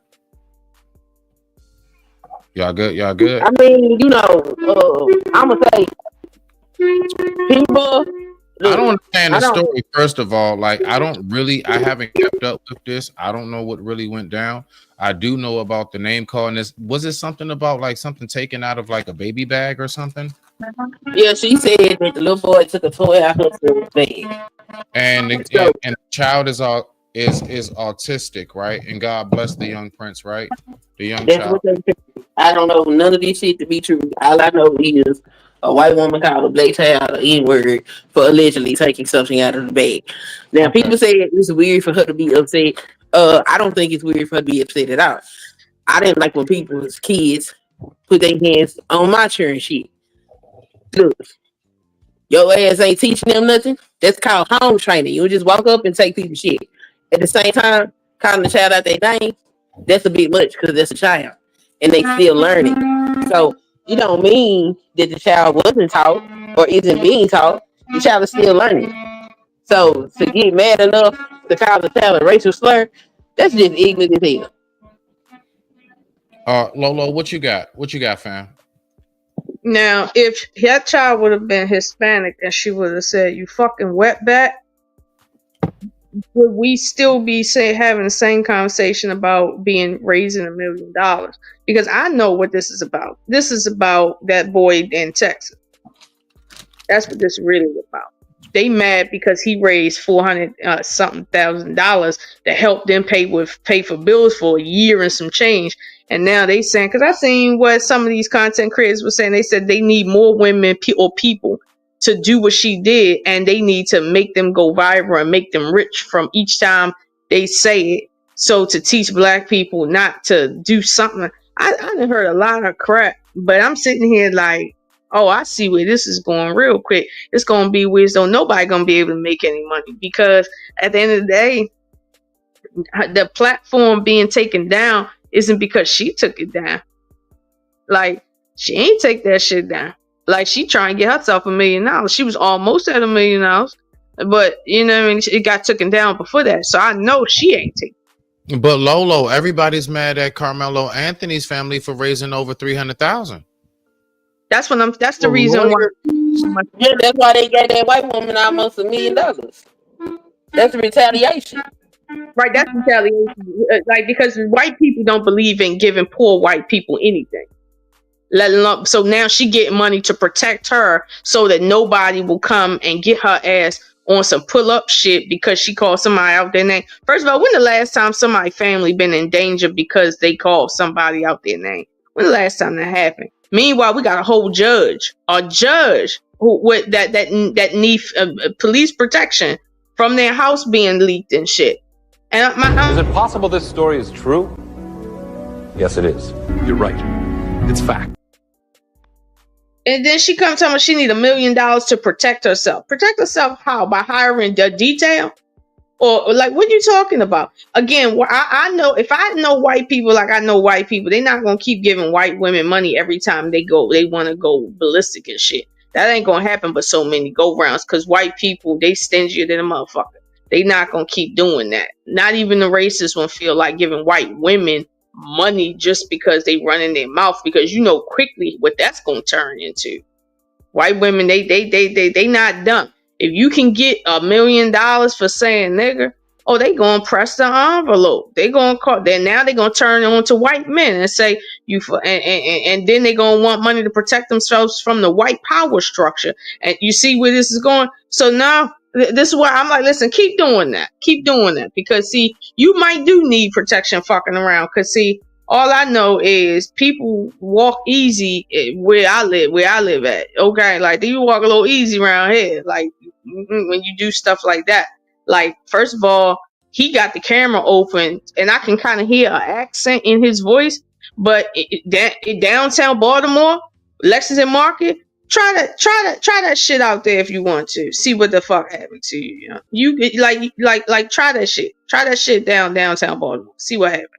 Like people don't really understand. The only reason why she can sit and look into a camera is because of where she's at, and that's her safety right there, where she's at. When you got black people willing to just hold a camera up, bitch, you safe like a motherfucker, because they trying to keep themselves safe from you. But when you go into dark places like other places and shit, and you get to calling people nigger, I don't care if we say nigger 1,000 times. That's an in-house circumstance. The minute you say it, this is just how it is, bitch. You got a different issue going on. And so I don't know. I around here where I'm from, people don't hurl that word out like that, because they already know people don't turn cameras on out here. They do other shit out here. So I mean, yeah, she should feel safe anytime black people turning on cameras for that shit. You should feel safe, because you get close to me saying that shit, I'm bopping. And I've seen females out where I'm at totally mop the floor with white women saying dumb shit. Not even nigga. Totally mop the floor with them, especially in Walmart. So now, she's safe. Like she's safe. I'm telling you, she don't need $1 million. She's safe like shit. Why they still be messing around in Walmart, Lolo? Why? You know, because Walmart is easy. Why do they still think Walmart is a gang? Why do they still think that you can go into Walmart and not have to act like you are on MLK with a bunch of vendors? Look, I want y'all to look at Walmart like that. Walmart is like going down the hood of MLK, and along the way, you just got a whole bunch of street vendors. but anything can happen while you out there on the street. Anything. You feel me? But like anything. But see, it is what it is. God bless them. Let them stay up where they at, because the minute they come down from where they at to where I'm at, it's gonna be a different conversation. So you know they good, as long as they stay over there. Facts. Sunkiss, what you got, beloved? Before I go ahead and ask this question right here, because I got a very, very profound question for you, sisters. I mean, I agree with Miss O'Soon that this ain't nothing but retaliation for what's going on in Frisco. And it just really, hold on, let me go in the garage real quick. The girl practicing her homework. That's what's up, though. That's what's up. Yeah, she pretty good at it. The music teacher email me every week and tell me how well she did on whatever thing he had them do. But anyway, they gave that woman that money because of the money that Carmelo Anthony got in support of him. And they like that. You know, a white child was killed, and so he should get the death penalty at 17 years old, even though don't nobody really know what any other fact was. It's just the fact that it was a white child, and how dare his black ass killed this precious white child. Look, it's ridiculous. It's absolutely ridiculous. This lady called this baby a racial slur. You can't tell me we live in a post-racial America when you got this type of shit going on. And it is blatantly going on. It's not subtle. It's not undercover. She outright. And then when she was questioned about it, she turned around, doubled down on it, and said it again. So I don't personally care about no safety, because ain't nobody coming to get you, ma'am. If they was gonna get you, they'd have got you right then and there. Nobody coming to get you. You just scared because you know what you did was fucked up, and you know what you deserve. which is the story of a lot of white folks in America. They know what they did and they know what they deserve. But the difference between them and us is largely we are very forgiving and we just really just want to be left the fuck alone. We just really just want to live our life. We ain't nobody sitting here trying to have no vendetta. A lot of white folks is still really concerned that we really want to put their ass in slavery. Bitch, first of all, I don't want to have to worry about feeding you, putting no clothes on your ass, trying to see if you doing what. Fuck that. Hell, a lot of us, let's just keep it a bean. A lot of us don't even want to do that shit for our own kids. Why they got to get the fuck out at 18? Okay, so ain't nobody trying to have no whole population of white folks sit up in their house. So they are fearful because they know that the shit that they have inflicted on other human beings is inhumane and they deserve certain punishments and retribution for the shit that they've done as a demographic of people. That is this retaliation for that nonsense. They ain't gonna keep doing this shit. By the time this shit blows over, and if they don't indict him soon, it'll blow over until it's time for the trial, if the shit ever go to trial. If they even mention what they gonna do with it. If they don't say nothing, it's gonna quietly die down and go away, and ain't nobody gonna know nothing unless they Google search it. And they'll eventually stop this shit. But this ain't nothing but a bunch of stupid ass people trying to play racial games for no damn reason. Cause that just don't make no sense. And she should be ashamed of herself. And I hope she stay afraid to the day she close her eyes from this planet. Okay. All right. So I want to ask this question. So we're gonna start off with you, fam. All right. So Lolo, you're gonna start. You're gonna kick this one off. Sunkiss, you can go ahead and you know what I'm saying, right after she's done. You know how we moving. I want to know this. All right. So apparently, a lot of people are very, very upset with the president. Yes, our president. I want to know. I'm going to ask a very controversial question. I don't know if Sunkiss is even going to be able to give one side of it, but you know, we'll see. We'll see. What are benefits of our current president today, and what are the negatives of our current president today, and which do you see is more impactful, the positive or the negative, and why? Rock out. You got the floor, Lolo. Okay. So here's what I'll say. The benefit of Trump as president, right, is that we have finally broken the barrier of the political slave plantation of the Democratic Party. Like, the Democrats know good and damn well you ain't never winning another election with the black vote. Never. So don't even pander to us. Don't come in our communities and lie to us again, because there's too many of us now that's quote unquote woke. Okay? Like, the real woke. Like, don't even do it. Don't even. Like, YouTube done destroyed the Democratic Party, okay? That's the benefit, okay? If we ain't got nothing else done, at least we got off that plantation, okay? Even my father, who has been an avid Democratic voter since inception, and my father's almost 80 years old. Even he like, fuck them Democrats, okay? I might not be a Republican, but fuck them Democrats, right? He's like, I ain't voting, right? So, you know what I mean? This is the first time he was like, I don't know if I even gonna vote. So that's the benefit of Trump right now. Also, I'll say this. Trump makes America look like to the world, don't fuck with me, or else. Now there's some teeth in what we call the word America. There's some teeth in that. Like he the type where he looking like like everybody know for the next 4 years you better fall the fuck back and hope somebody else get in there that you friends with. But right now, shut the fuck up. The only person that can talk might be Putin right now. Might be. And Putin and him kind of friends low key. So, you know what I mean? Don't Allegedly. Thank you, Cuzzo. Okay, allegedly. Allegedly. Rock out. Right. Thank you, cousin. Okay. Thank you. Yeah. Now I'll say. Now I heard him say that, but okay. So he said he's a good friend of mine. He always say that, but I think to a degree America has been, pushed over and diminished by the world because America has been for the taking. Like 60% of our ports is owned by the Arab state. Like, this is crazy. I mean, this is really crazy. Like, most of our debt is owed to our enemies. It's like, this is wild. We don't have jobs for our own people because we just shipped them all overseas, and all these American companies is getting over hand over fist and knee.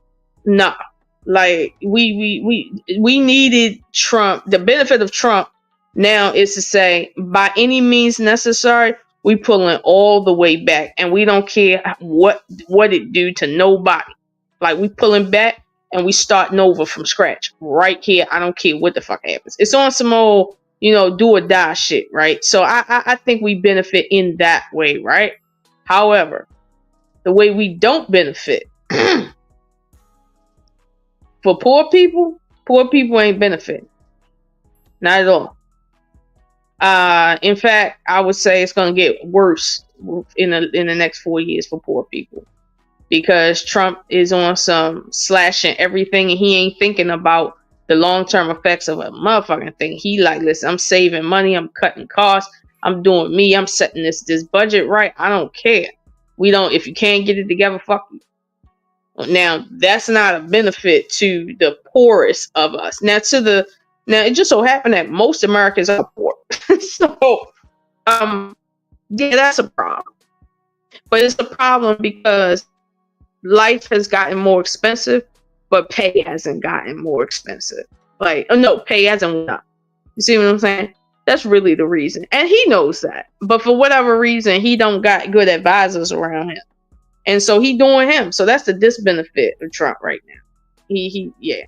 I would say the only other disbenefit of Trump is that, well, it's not really a disbenefit, but maybe it's a disbenefit to the people up on the hill.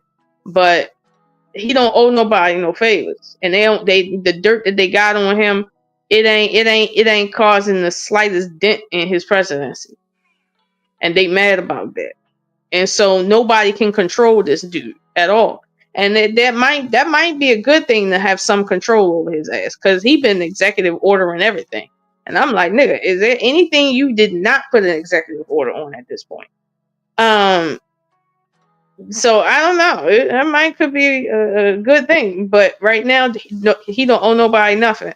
And he kind of like a solo bird out here. So, I mean, my thing is this. If you got a single income, make sure you working and getting a lot of money. If you not, make sure you got a support system. Don't be out here for the next 4 years thinking that, you going, for all you sisters and brothers out there that got dependents and you getting that earned income, listen, kiss that shit goodbye. Get yourself a part-time job. Stop fucking around on your wife. You know what I mean? Like, y'all better pull this shit together. Like, stop playing before he get all y'all two and fucking together. Like, by force. Like, do yourselves a favor. But that's how I feel about him.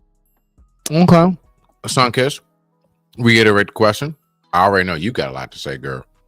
What are the benefits of Trump, and what are the negative effects, and which is more and which do you see is more outwardly shown?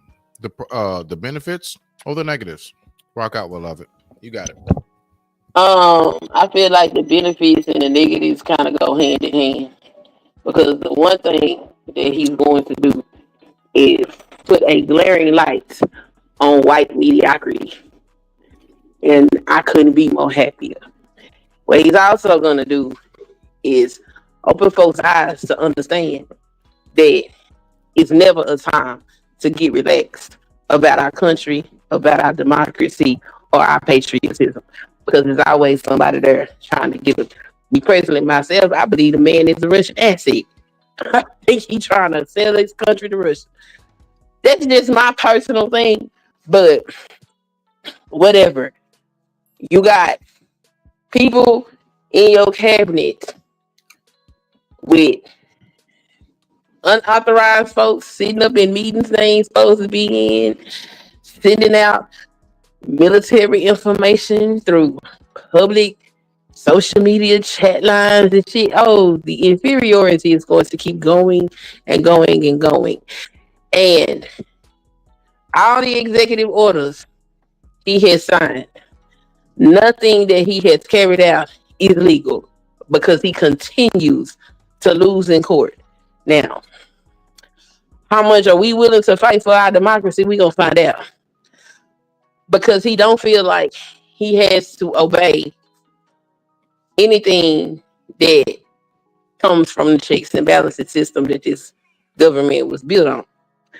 So it's going to be interesting to watch. But it's also going to display a whole lot of things. Because, see, on the ground, while you got all these people protesting what he's doing, the things he's saying and all of this, you got different populations of Americans that feel certain ways. And the ones that just really don't want nothing to do with Trump, they have their little protests and everything like that. But you got black folk over here like, yep, y'all go ahead with that. And you got people pissed off because black people are not participating in their protests and things of that nature. But how many times do black people got to keep opening their mouth and telling you you're making a wrong decision and you spit in our face and we still supposed to come to the rescue? No. Every bit of our existence in this country we have had to fight for. Every benefit that every other group that has come to this country benefited from the work of black folk. And when it comes to you labeling black people DEI to try to disqualify them from getting jobs, you trying to get rid of black folk in the military, you trying to do all these things. But if you prove successful, you're gonna prove the destruction of the United States. Because it is the black folk that keep this country running. It's us. We do this. So if we say y'all got it and we let white folks do it, you guaranteed to see this motherfucker go to hell. And everybody finna see it and know it. Okay. And I think that's a good thing. Oh, real quick. Shout out, Lolo. I appreciate you for hopping in. Thank you so much. I appreciate you, family. Oh yeah, I'm just gonna keep on rocking out. I'm just really hanging out while getting my hair done. I appreciate you, fam. Any final thoughts, real quick, before you go? Well, no, I wanted to just say it's been a pleasure. I like the thought-provoking questions and having the flow, hearing everybody's perspective and just kind of coming together. As always, I gotta get ready, but I'm gonna check y'all next time. But yeah, keep rocking out. I might still be listening in though. You gonna be listening, girl. Stop it. All right, we'll see you in the chat. I'll holler at you in a second. Sunkiss, go ahead and rock out. We up here. We solo dolo. Let's get it. All right, Lolo. I'll holler at you, fam. Real talk though. I want to know this, Sunkiss. This is my question though, right? So when it comes to that, so is that really us? Now, I want you to go back on the very last part that you just said. I want you to capitalize on the last part on what you said. I want you to pick back up on that. I'm gonna let you finish out on that. Then I have a question for you when you get done. I said we do it. We the one to keep this country running. It ain't nobody else. Okay, so Sunkiss, I want to know this then. If that's the case, then why is it that everybody else benefits from what black people have done except black people? Yeah, talk about that. If you black people got to fight for everything. Let's talk about we built this, we did that. I don't want to hear nothing about what we did if we don't benefit from it. What good is what you mean? We don't benefit from it today. You do benefit from it. You don't benefit from it in the way that you should benefit from it, but you benefit from it. You ain't in nobody's goddamn yard picking no cotton. Okay. Yes. You right, sis. Mm-hmm. You can walk into any institution that you choose Okay. Now, Sunkiss. Again, if everything that was done, if we are not truly reaping the full benefits of what should be taking place, then what is really the benefit of the sacrifice? Listen, there was a sacrifice made so that me and you, look, it was a sacrifice made so I can get my hair done right now while talking to you, and you can go ahead and cook dinner for your kids while going live. The sacrifice was made.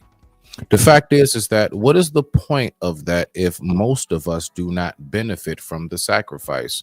And what I mean by that benefit is, I hear us talk about, reparations. We should be given this 40 acres and a mule. I don't care how it's worded. Sunkiss, the fact is that majority of my own still have a gripe. Now, I don't know why all the way, only because I'm only one walk of life. I live great. My life is wonderful. I don't go through those struggles, but I will never deny those who do. So my whole thing is like when you say like everything you just said, like my point is, what's the point of everything of that being said all the time? Like we sound so strong and tough saying that, but it's like, do we really benefit from it? Yeah, we benefit from it. I can benefit from what you just said. That's all I'm saying. I believe that's made to be a select few of us. We are the anomalies that benefit from that. Sunkiss. No, we not. We not no anomaly. Any black person in America can go anywhere they want to, and it is Now because of talk about it. Yeah, I black said that line up for you. Go ahead, let's talk about it, girl. they can go anywhere they want to in America. You can achieve anything that you want to, and can't nobody stop you. We don't benefit the way other people benefit, and we not supposed to. When you the standard, your road is a little bit tougher than everybody else's. It just is what it is. We just got a harder road than everybody else. But it's a road that opens up pathways and it opens up doors so that humanity Thank you. can live and exist. And yeah, it fucking sucks to have to fight 10 times down or always feel like you gotta prove something to somebody. And that sucks. And it's unfair, but when has life ever been fair? For anybody. To whom much is given, much is required. That is a good point on that. Okay. So I have one last clip on this one right here. I want to ask you this, Sunkiss. All right. So this clip really got to me because me as one, I was once at their stage of life, right? So I was once at this point. And I'm just going to play this last little clip right here. And I want to know what you think about this. So let's go here. All right, give me 1 second. Just give me 1 second. I know I gotta go down my list. Oh snap! Now, how about this, Sunkiss? You know what? While we up here chilling, I'm gonna give you the option. Okay. All right. I'm gonna give you the option. So let me go ahead and look at this. All right.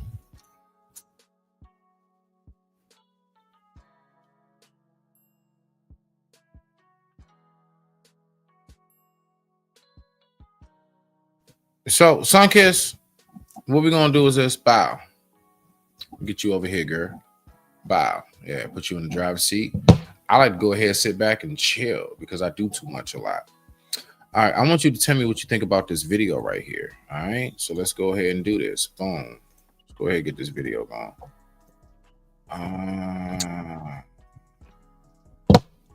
What you think about this? I think it's men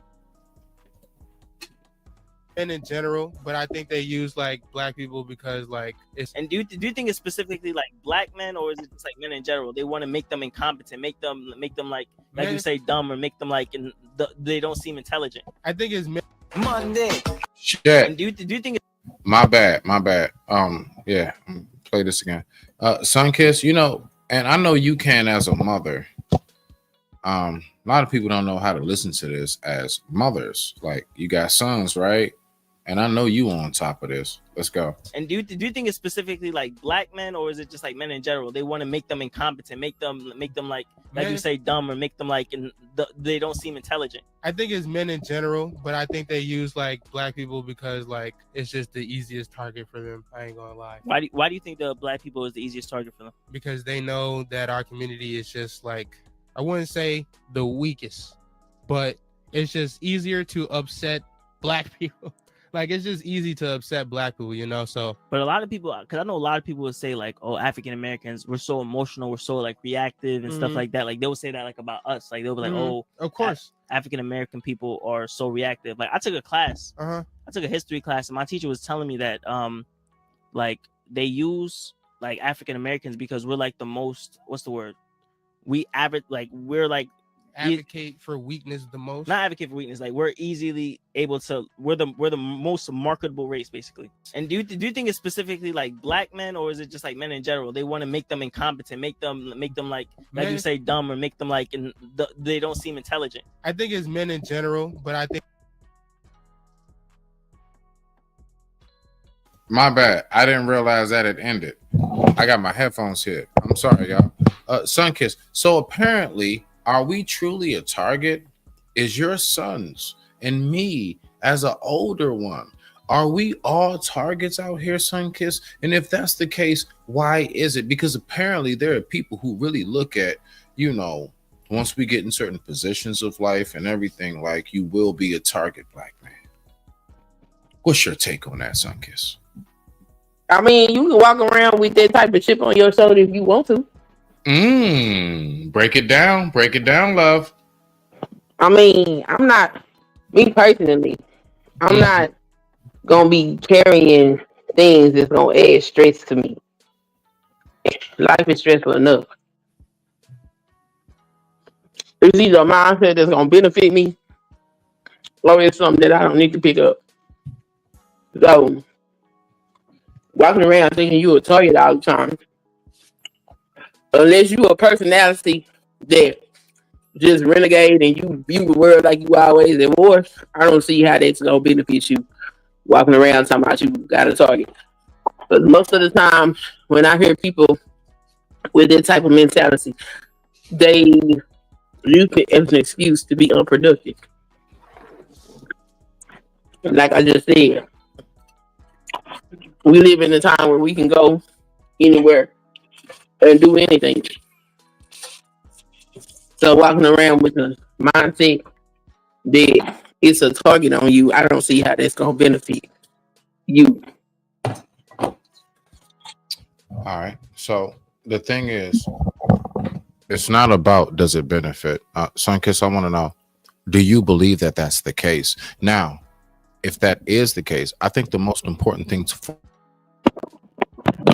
for us to figure out is how do we get that target sign off of our back and our chest?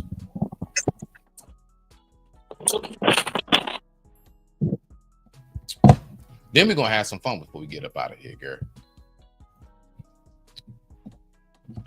If you black in America, yeah.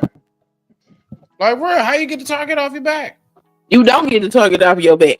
Yes, you can. No, you don't. Yes, you do. You will always have a target No, on your back unless the way that this country was structured is somehow structured differently. If your ass is black, be you male or female, you'll never get that target off your back. Just because of how this country was structured. But do you have to walk around like that? No. How you lessen the feeling of the target being on your back is through your productivity. Okay. Kiss. This is my last little preview for the evening. As we kind of, oh my goodness gracious, girl. You on my sides. Anyway, we're going to go ahead and get into it. Let's do this. So I have this right here, and I'm just wondering, you know, your thoughts behind it. All right. So We're just gonna have some fun. We're just gonna pull up little clips, you know. Why not? Why not? Let's just pull up clips. So, Sunkiss, let me ask you a question while we go ahead and do this. Do you honestly, truly believe that in your mind, or do you believe in most women's minds, possibly, that there could be a concept of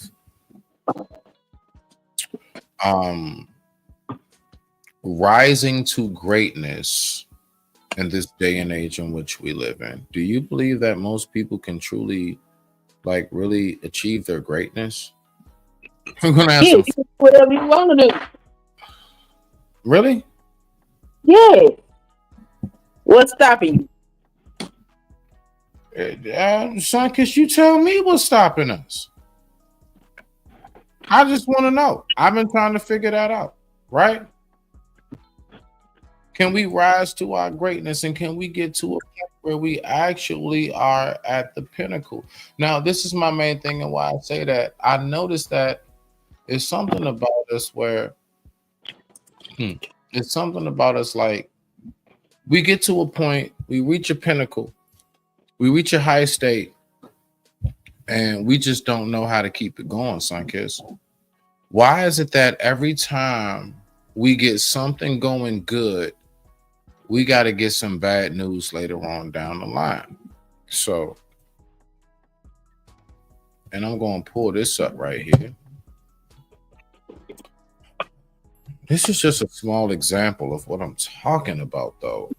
Like, I don't like it. I just don't like the fact that I can't never sit back and say, you know what? Finally, one of us made it. Let's look at this. Shout out to who is this? Poetic. Shout out to Poetic. Let's go. Let's see what we got.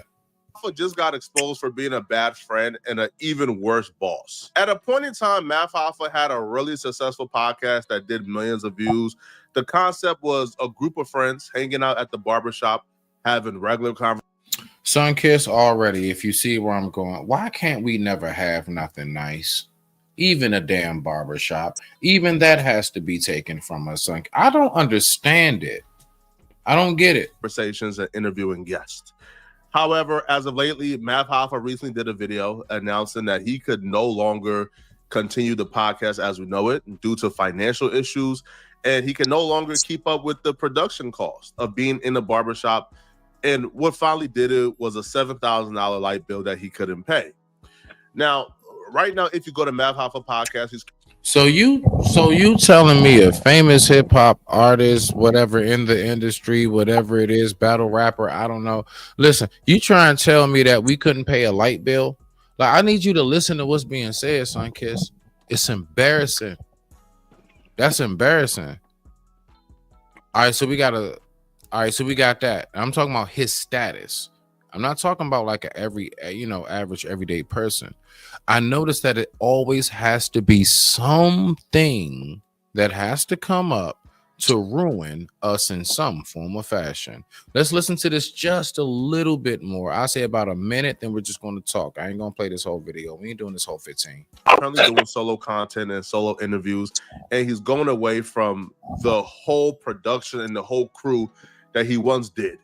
So some former members of his podcast, they're coming out, and well, they've been coming out, but they just recently did an interview where they revealed more details that I didn't know. Now, they exposed exactly why it feels like everyone who was around Math Hoffa, they're no longer around him, and how essentially this podcast went from being a really successful podcast to Math Hoffa pushing everybody out the door due to greed. Now, this is what I just wanted to say to that. Boom. That's all I really need. Sunkiss, I noticed that we will have a time where we are up. We are so up. We got a lot going. You know what happens? We wound up having motions in life where all of a sudden we have to be downed. But you know what I noticed, Sunkiss, is never the others that down us. It's only our own. And I do believe that that's a huge problem. I'm not saying that he's downing, but I'm just saying it wasn't the others reporting on this. I mean, let me just shut up. What you got? What you got? You know what I'm saying? What you mean the others are reporting on it? What you talking about? Yeah, what's up, bro? Yeah, salute. Yeah, what's up? Go ahead, Sunkist. I don't know what you mean by the others not reporting it. What you talking about? I mean, honestly, like, let's just be for real with it. Like, we always got somebody who just don't like. Listen, let me just explain this, right? We don't get it. The rest don't want to acknowledge what it is that we have going on. Mm-hmm. We finally get to a point where we have something going on. Mm-hmm. Always find ourselves in some form of fashion. We can't never have nothing. Yeah, I'm saying it. We can't have nothing nice. Now, watch this. Boom. I'm gonna make it singular for you. Is it because we just, we don't want nothing nice, or is it because we don't know how to take care of when we come across true financial responsibility? I want you to think about it. They said that he had to shut down his show because he couldn't take care of a $7,000 light bill. Look, Sunkist, I know content creators in this space who can make $7,000 in a month. Hello. I mean, this is a light bill. That's not. Why we keep fumbling the bag? Why we keep fumbling the bag, Sunkist? That's just the light bill. That's not including our other bills. Right. And it don't sound like he fumbled the bag. It sound like he don't want to pay them people no more. And that's just an excuse. I like that. Okay. So now that we've gotten to that point and we recognize that, all right, cool beans. So let's just be for real, Sunkist. Do you believe that most of us are mad at each other? I don't think we're mad at each other. I think that we're just conditioned to not know how to support each other. We ain't mad. I don't think most of us are mad at all. That don't have nothing to do with anything. Well, I don't think we're mad. I think we got a lot of issues that ain't necessarily our fault. That's what I'm talking about right there. Like, it's a whole bunch, basically unresolved things. It's things that we've never addressed, things we've never taken time to really like focus on. And we're now at the point in which we're like, you know what? All of us effed up. We crabs in the barrel. No, we ain't crabs in no damn barrel. We just don't know how to function. We don't know how to function. Period. You know what I'm saying?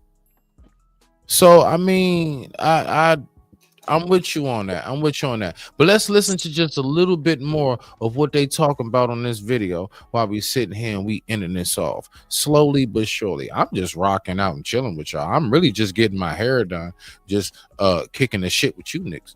All right, so let's go ahead and get it. With that being said, I digress. My mic is muted. Yes, that's right. Praise the Lord on this beautiful day. Let's go. Belly, nobody was getting paid. Okay? Then let's talk about that. He wasn't getting paid, and I'm gonna say this: nobody was getting paid except Space Ghost. Yeah. All right. When I was the first thing that knew they had to pay me.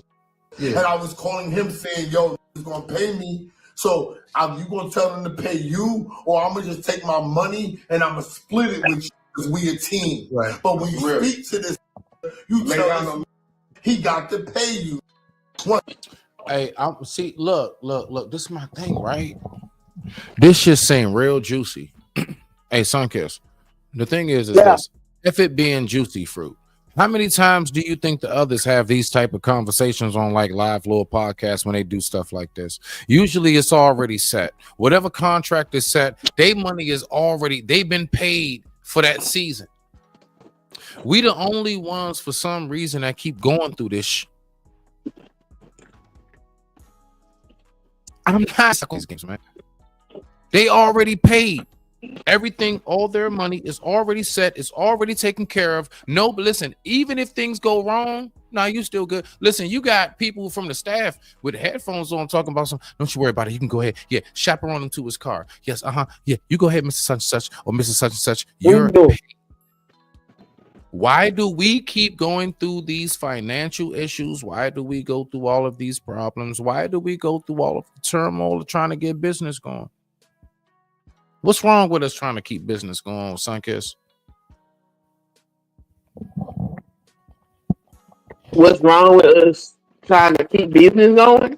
Keep it going. Listen, I didn't say get it started. Oh, we know how to start something. Well, his business ain't gone. He just not doing the barbershop thing no more. It's still there. No, I don't want to hear that. No, Sunkiss. Nah, bump that. I'm with you, fam. I'm with you on everything. Nah, we're going to talk about it. Once again, this is something that was so predominant, something so beautiful, magnificent, magical. And the man didn't want to pay them folks, so he didn't pay them. Sunkiss, it did not stop. Sunkiss, it didn't stop because they're just deciding to upgrade and do something different. It stopped because of this. It stopped because of turmoil. It stopped because we once again don't know how to keep the bag straight. No, it stopped because you had a greedy person. That's the hate. Oh, go ahead. My bad. It stopped because you had a greedy person that didn't want to pay people. All right, so back once again, let's listen. How long into the show was people not being compensated? All the whole time. Nobody got paid but me first, nigga. You telling me we had that whole thing going on? We got people like Charleston White, Umar Johnson. I mean, all kinds of names, bro. We got all kinds of big names up there. But the main people that's there are talking about not being compensated. Is this not a fumble on black-owned business? Let's just be for real. It's a fumble. If that man was never paying him, then what is the fumble? He was never paying them. No, I don't know. That's why I'm having a conversation with my own, not them. I'm talking to my own about this. I'm trying to get straight between us. Who is us? What are you talking about? You got me confused. Black people. The fact is, everything that's going on right here, guess what? This is a representation. Listen, Sunkiss, me and you do content creation, right? Do you not realize that there are people who will look at this on a mass level and actually incorporate this in some form of fashion to me and you all the way? Because see, it's called the ripple effect. See, that's once again, I don't separate what we go through. What they going through right now in this moment or that moment in time, I do believe that that's something that I could possibly go through, me, you, and anybody else if we get to that level. I think we should take notes. I'm taking notes. No, I'm not going through nothing like that because I don't fuck over people. All right, well, I'm taking notes. All right, so everybody, we got two forms of opinions up here today. And you know we love Sunkiss. That's our boo right there. But I'm just saying, Sunkiss, real talk though, we gotta like not keep acting like everything with our issues is separate. I think that's the biggest lie. Because this is separate. This is a character flaw. This ain't no black people shit. This is a character flaw. Look, why is this character flaw like something that happens with us so much? No, it don't happen with us so much. And if you feel like it happens with us so much, it could probably be because we was locked out of financial and economic participation for a long time. So that'll be part of the reason for that. But I don't do business like that. If you did something for me, I'm going to pay you. If I'm on your panel, right? No, if you come to my panel and somebody sends me a super chat while you're up there, well, I know that if it wasn't for you being there, I probably wouldn't have got that super chat. I'm going to give you a portion of what I made. If there is a panel up there and somebody sends me some money, everybody that was up there, especially we was having a discussion, I paid it. If I'm on your panel and somebody say, I'm gonna shoot you a cash out, I give 50% of whatever that money is to the person whose panel I'm on, because were it not for their panel, I wouldn't have got that. I pay people for their services because anything less than that is robbery. And if you don't want to get blow up and end up robbing people, you got to start when you small, having some integrity in your business. He said they wasn't paying people from the jump, which means he took advantage of these people being nice, helping him get his stuff off the ground, and just pocketed the money. Now, it could be that he got bad financial planning. Who knows? It sounds like he's a green to me. But now that I don't want to pay y'all, I'm going to just get rid of all of this and go back to what it is. It's built now. People use people all the time. That's why you don't do shit without a contract. Okay. All right. Well, listen. So Sunkiss, let's go ahead and let's address some of these comments. Okay. Let's go ahead and get the crowd interacted with this. So Sunkiss, every comment that I pull up, this is for you. Okay. So because we want to run business like bro hug and we lack business etiquette. What do you got to that? Yeah, we want to make. Yep, that's right. We want to get the family members all the benefits. We want to give out for free, and we don't know how to make the profit on things. Rock out. I don't know about giving nothing out for free. I know people will ask you for free, but they're damn sure ask people to work for them. I pay you later. Do me this favor real quick. You know, they do that type of shit. I'm not doing that. You gonna pay me. Okay. All right. Well, we got this right here. It says shout out to Watts. We behind the curve. We are behind the curve. Do you believe that we are behind on time, Sunkiss? Are we behind? We need to catch up to the rest. I do believe we behind, but it's not our fault we behind. Like I said, we was locked out of participation in society for a long time. So they do put us behind, which is why you have people behaving like these. Because if we wasn't behind and we could get the economic standing and backing that some of these other people can get, then you wouldn't have people out here trying to eat each other. Okay. So now the last two we got, I'm going to do one and skip over. So we got this right here. You can respond to that. All right. We need to learn from the downfalls of others. And then we have right here, bad business and lack of values for others. Our brothers and sisters. Rock out. What you got, Sunkiss? I agree with that too. Like I said, that's a character flaw. 9 times out of 10, you see somebody trying to screw over somebody, they just not a good person anyway. And that's why I'm like, not gonna put this jacket on the backs of black folks, because not all black people do bad business. I know I myself don't do bad business. I don't think nobody that has ever come and participated on my channel in any way, shape, form, or fashion feel like I tried to use them in any way, shape, form, or fashion. I support just like they support me.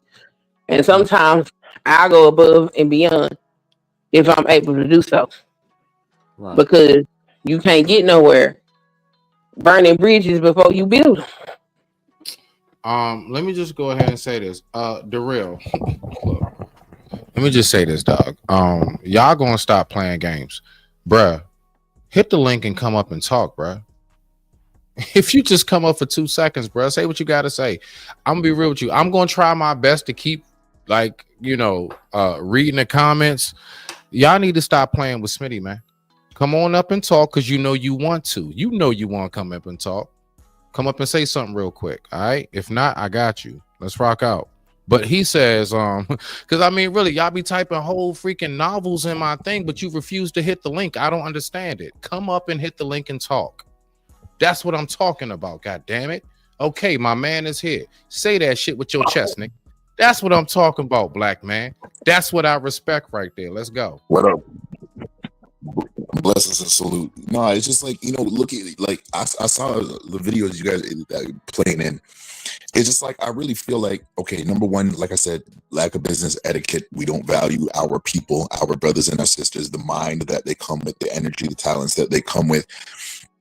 But at some point, one, if I'm going to get put in a race, like I look at this whole lesson, like it was just brushed over about the crabs in the bucket.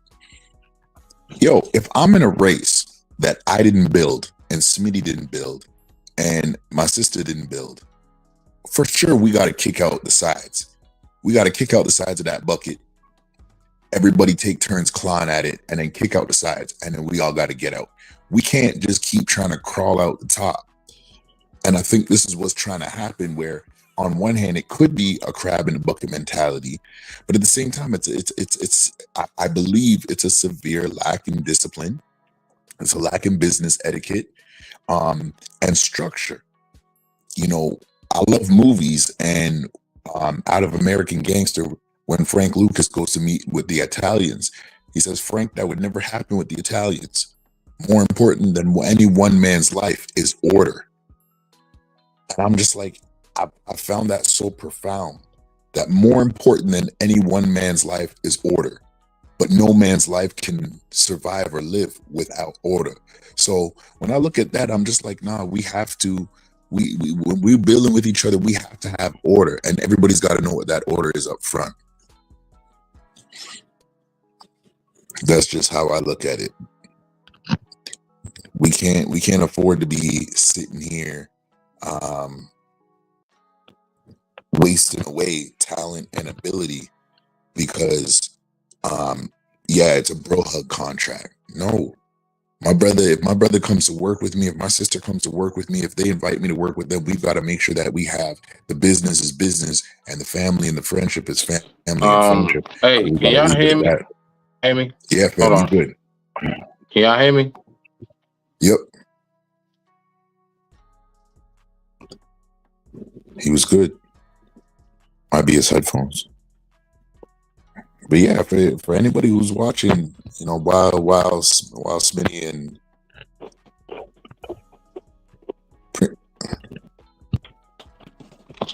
my sister, you there? Me? Yeah. Yeah, I'm here. Okay. But yeah, that was just my opinion on it. Like, we gotta have business that is structured as business, so that if I value you and I value, like you said, what you bringing to the table and you coming up, even if we're just on this panel and somebody drops, I'm gonna just throw an insane number up there. Somebody drops $1,000 and it's the three of us. It doesn't matter what's going on, like you said, because of the fact that you're there and what you have, the talents, the abilities, the mind, the intellect that you bring to the table brings that. I should have a level of business etiquette where I don't have to say this on camera. As soon as we done, I say, hey, send me your email, send me whatever your Cash App, send me whatever your Zelle. Done. That's business. And business etiquette and my want to getting ahead should never rule out business etiquette and the value I have for my brother and my sister. And we gotta get that. That's just my opinion.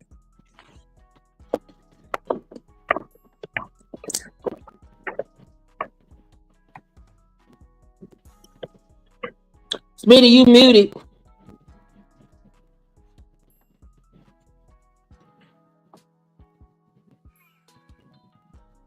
Now he's I stuck. think he froze up. But yeah, I also couldn't deal with that type of shame though. To me, that's shame. Like, I couldn't be running a business and I tell you, my sister, to come over and come, put in some work, bring what you got, and let's put in some work. And then things just fall apart because I'm greedy. Like, I don't know. I can't have that resting on my conscience like that. I don't know. Like, You gonna happen to me? You gonna give me a contract? Bring me my money. Like, that'll drive me insane at night, because no matter what I say, I got to get up as a businessman and face the world the next day. And you might not be getting at me saying, what's wrong with you? Like, how could you let this fall through the cracks or nothing like that? But somebody else I might reach out to somebody else and they'd be like, oh, no. I saw how you do business. I saw how you let that fall through. And, I can't afford to do business with somebody like that. What am I going to do? Blame you? You didn't have nothing to do with that, with my lack of preparation.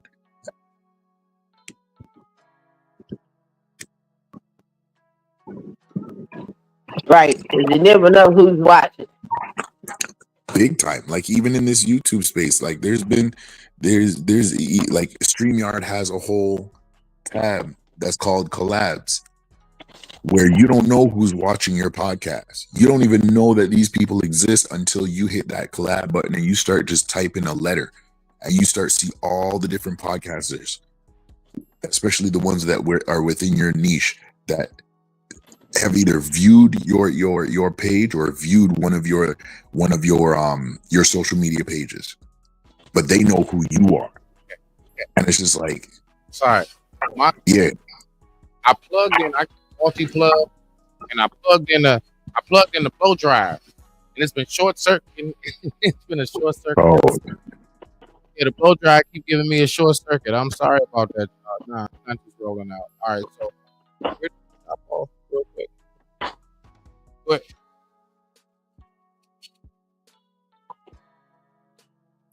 no, we were just commenting and kind of going back and forth a little bit, but no, overall, just that aspect of not having proper business etiquette. all right, real quick. So, all right, so my whole thing is, all right, so let me ask you this, brother. All right, so let's just kind of catch up just a little bit while we go ahead and wind it down as I go ahead and pat my new dude. I want to know, do you believe that we are the group of people of life that isn't able to resolve conflict? Do you believe that's the case?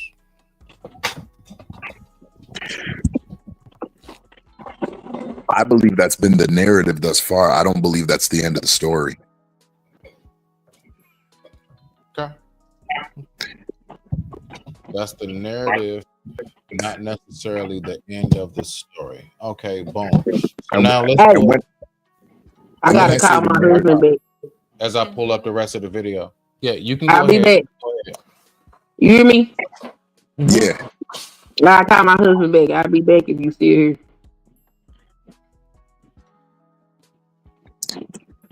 I don't even think, like, when I say the narrative, I mean that has been the story that we've allowed to be written, in a sense, right? So on one hand, we contribute the pages and the spine of that book, right? Because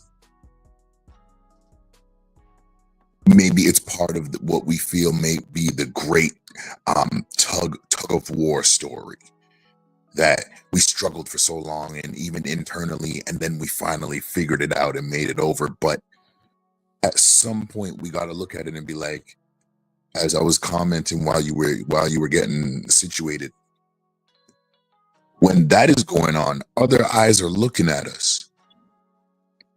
And with those other eyes looking at us, those could be other areas of business that we could possibly get into. And they're like, why couldn't you just figure this out and put it to bed? It wasn't that serious. So we got to be careful on how we allow ourselves to be, in my opinion, caught in a battle that doesn't necessarily need to even be a battle.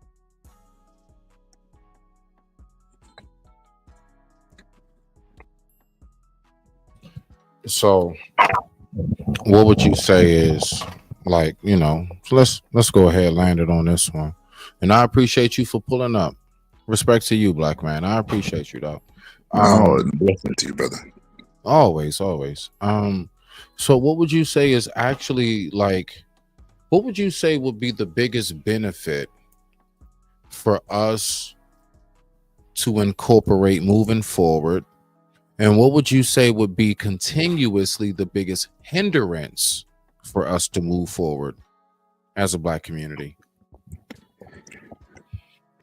The biggest benefit is the fact that we should all understand that we in some way, shape, or form embody the same struggle. And that should want to move us to order. As I was mentioning while you were getting situated, I love movie quotes or lines out of movie that speak to me. So in American Gangster, when Frank Lucas, after Bobby I'm so the same way. Yeah. Anime clips, movie clips, like, yeah, bro. I'm one of them. Yeah. It might be the most obscure clip, and I'll be like, bruh, that's it'll go life right smooth there. in a rhyme. It'll go smooth in a poem, a rhyme, or anything. You ain't lying. Yep. Frank Lucas meets with the Italians, and he says, "Frank, what's Harlem like?" And Frank goes, "Oh, it's every gorilla for himself." And the Italian goes, "That would never happen with Italians. More important than any one man's life is order." And so we have enough intellect, we have enough capability, we have more than enough talents to establish order. We've got to remove ego. Now, the thing that is negative against us that might try to hinder us is that step to put forth order, because we have to remove ego. I have to remove self and acknowledge the greatness in you that may be above me in a certain capacity. I've got to acknowledge the greatness that you have, my brother, and say, my brother is great at this. Let him cook. I'm great right here, and I'm going to cook and build with him. And I'm not, and it's not even like a sense I'm building under you. See, that's where the negativity comes in my opinion.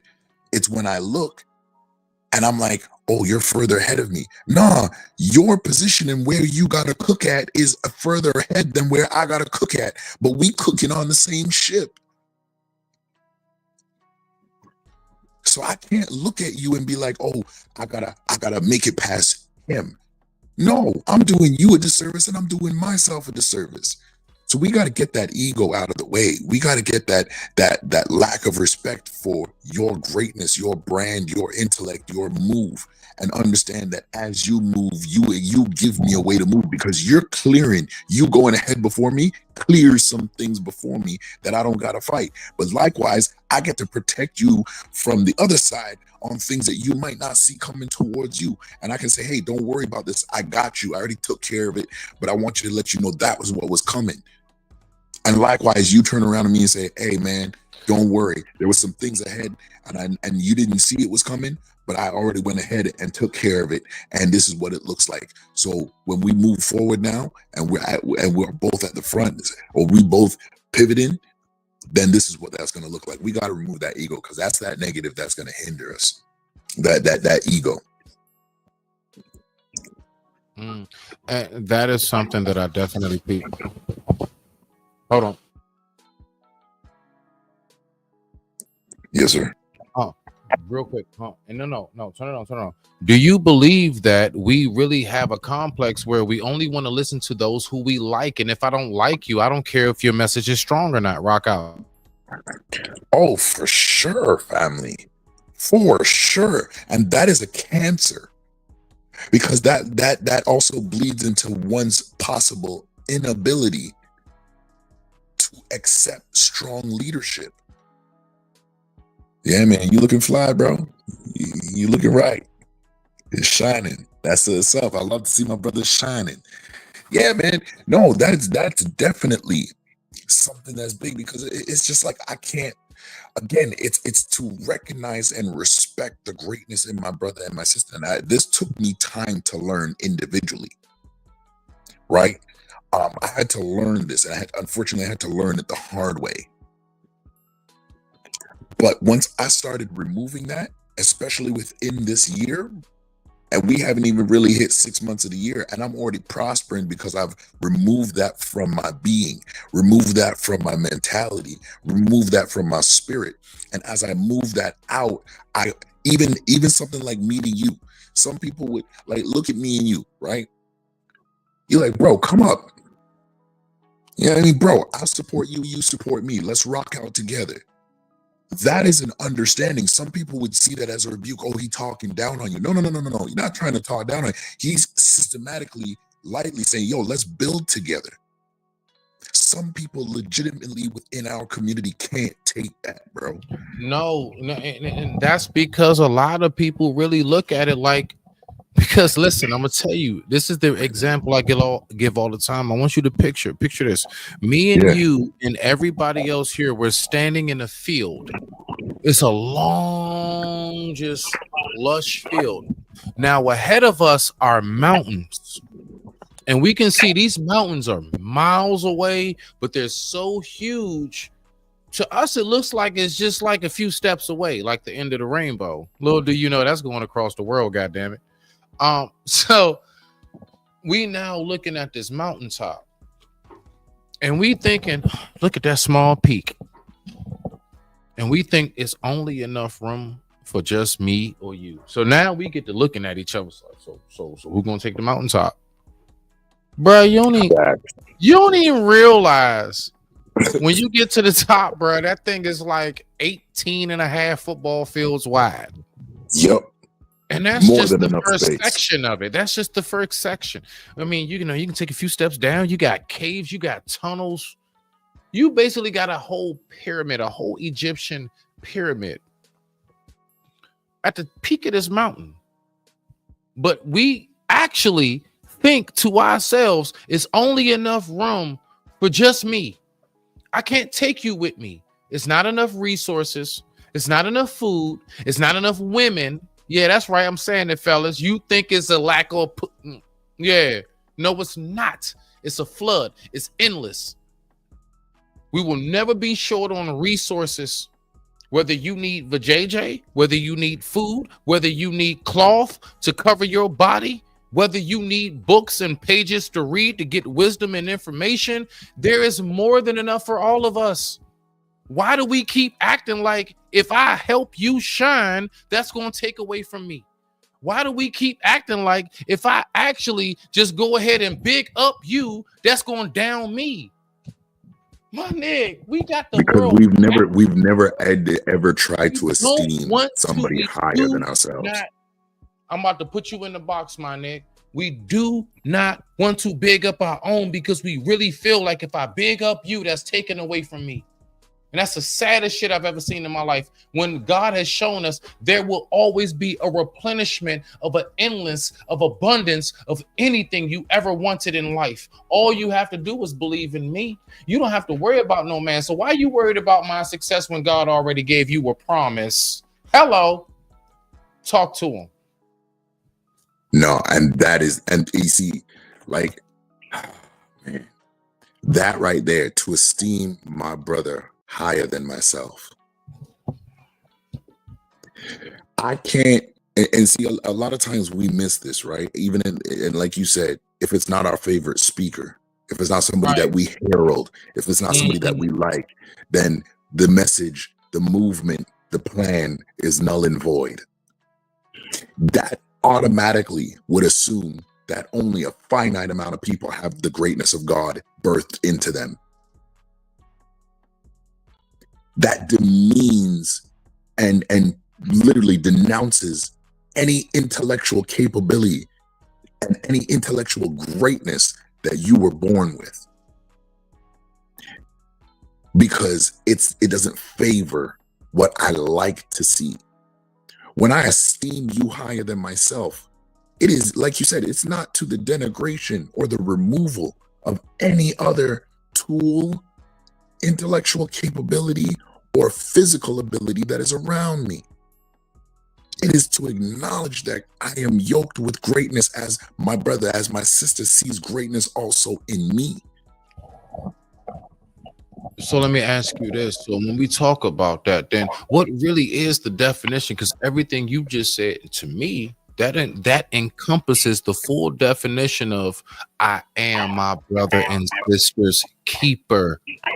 What does that mean to you when you hear, hey, Conrad, I am my brother's keeper? What did you just hear? What did you just internalize, Rock Out? What I internalize is that I'm my brother's keeper. I'm my sister's keeper. Man, I'm going to have your back, respect you, love you, fight for you, and feed you, even if it's not necessarily profitable for me. Am I going to remove self enough to understand that at certain points there is no me without you? Bro, and the reason why I can say this, I'm going to share this with you. I just reconnected with my blood brother. Please do, and take your time while doing it. Take your time. You ain't in no rush. Yeah. I just reconnected with my blood brother after not seeing him for, I want to say now, I'll probably say almost close to like 8 years, bro. and he got kids and I got kids. Like, we've grown.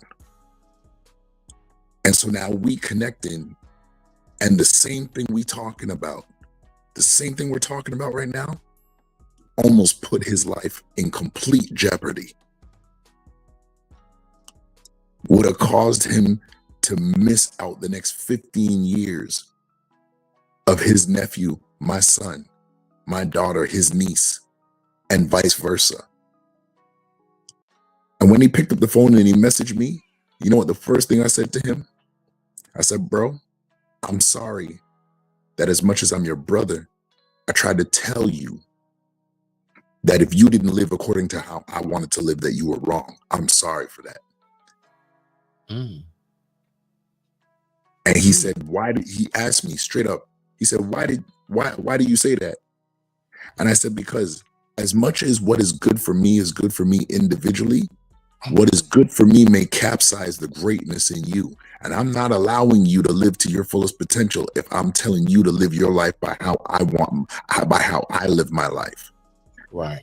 There may be things from my structure that you can use to build your own structure. But I've got to be willing to share that knowledge with you. I can't put that yoke on you.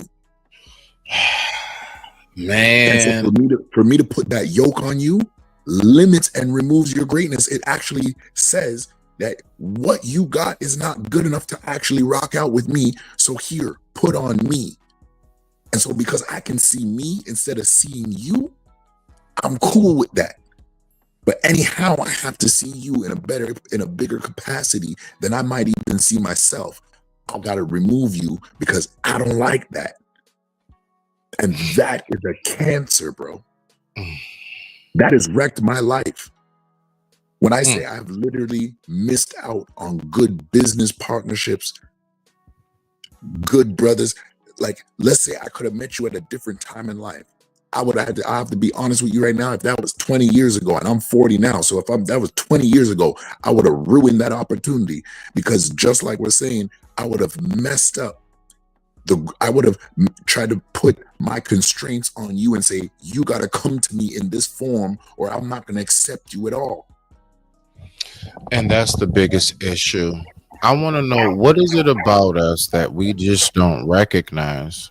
Now watch, I'm just gonna say it. Like, here you go. Truth bomb. Y'all ready? Y'all ready for the truth bomb? Truth bomb is this. All of us are trying to make it. I don't care if you started a little bit before me, a little bit after me. I don't care if you started right when I started. We got out the gate along the side, right?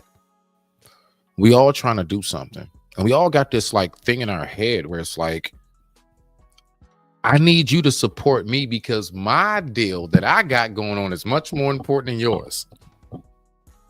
You need to push like for me. I don't do that for you. Oh no. Oh no. Oh no.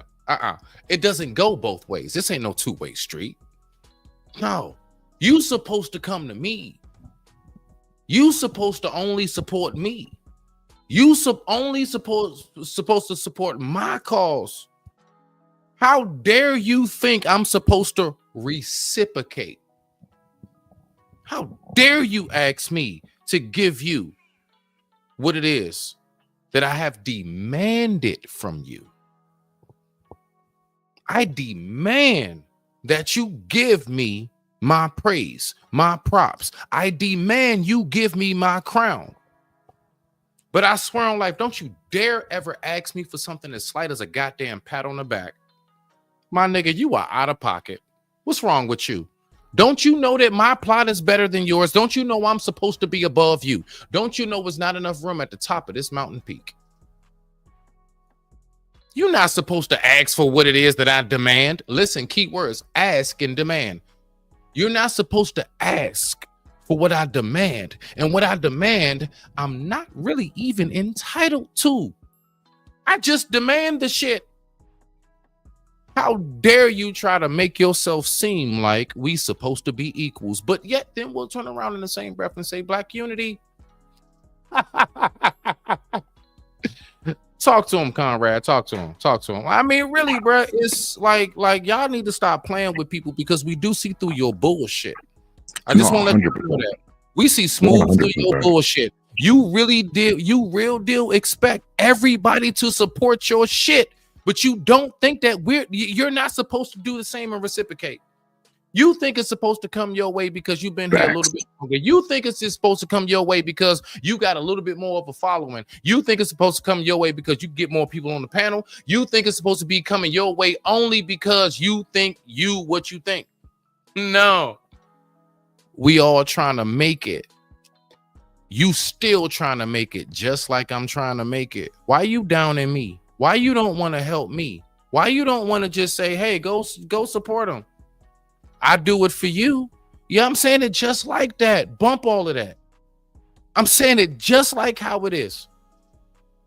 I will all day. Everybody who knows me, Conrad, you tell me, have you not seen? I know you've seen me. Have you not seen me say, just keep going, black man? Yep. Okay, Yep. now. That don't benefit me to tell that to you. Man. Why am I capable of doing that shit, but nobody knows how to do it back? And I'm not talking about me. I'm talking about me being one of those just like you and everybody else out here. No, I even take it a step further. At that point, it's almost like a God complex or a Messiah complex. I'm gonna be the voice. I'm gonna be the monolith. I'm gonna be the Sphinx. I'm gonna be the great herald statue that's really gonna turn the tide. I'm gonna be the one. It's an I focus. Right. I'm gonna do this. I'm the man. I'm this, and it's just like, again, order requires foundation and balance. And so the only way to counteract a system is to have a system that is more structured, more layered, and stronger at every given side than the opposing system that you are facing. And there's going to be no way for me to do that if I don't realize that, hey, I might be I might be a sniper, but you might be a general.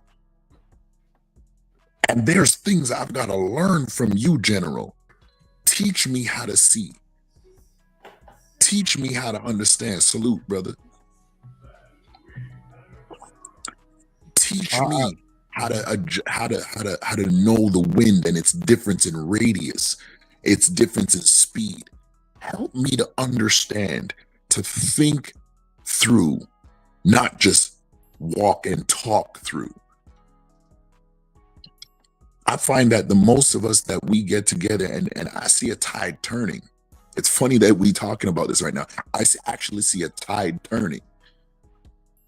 And it's funny that with this tide that's turning, the aspect of the monolith is dying out, because everything that these aspects of monoliths and these Messiah complexes were tied to, things are beginning to erode and deteriorate.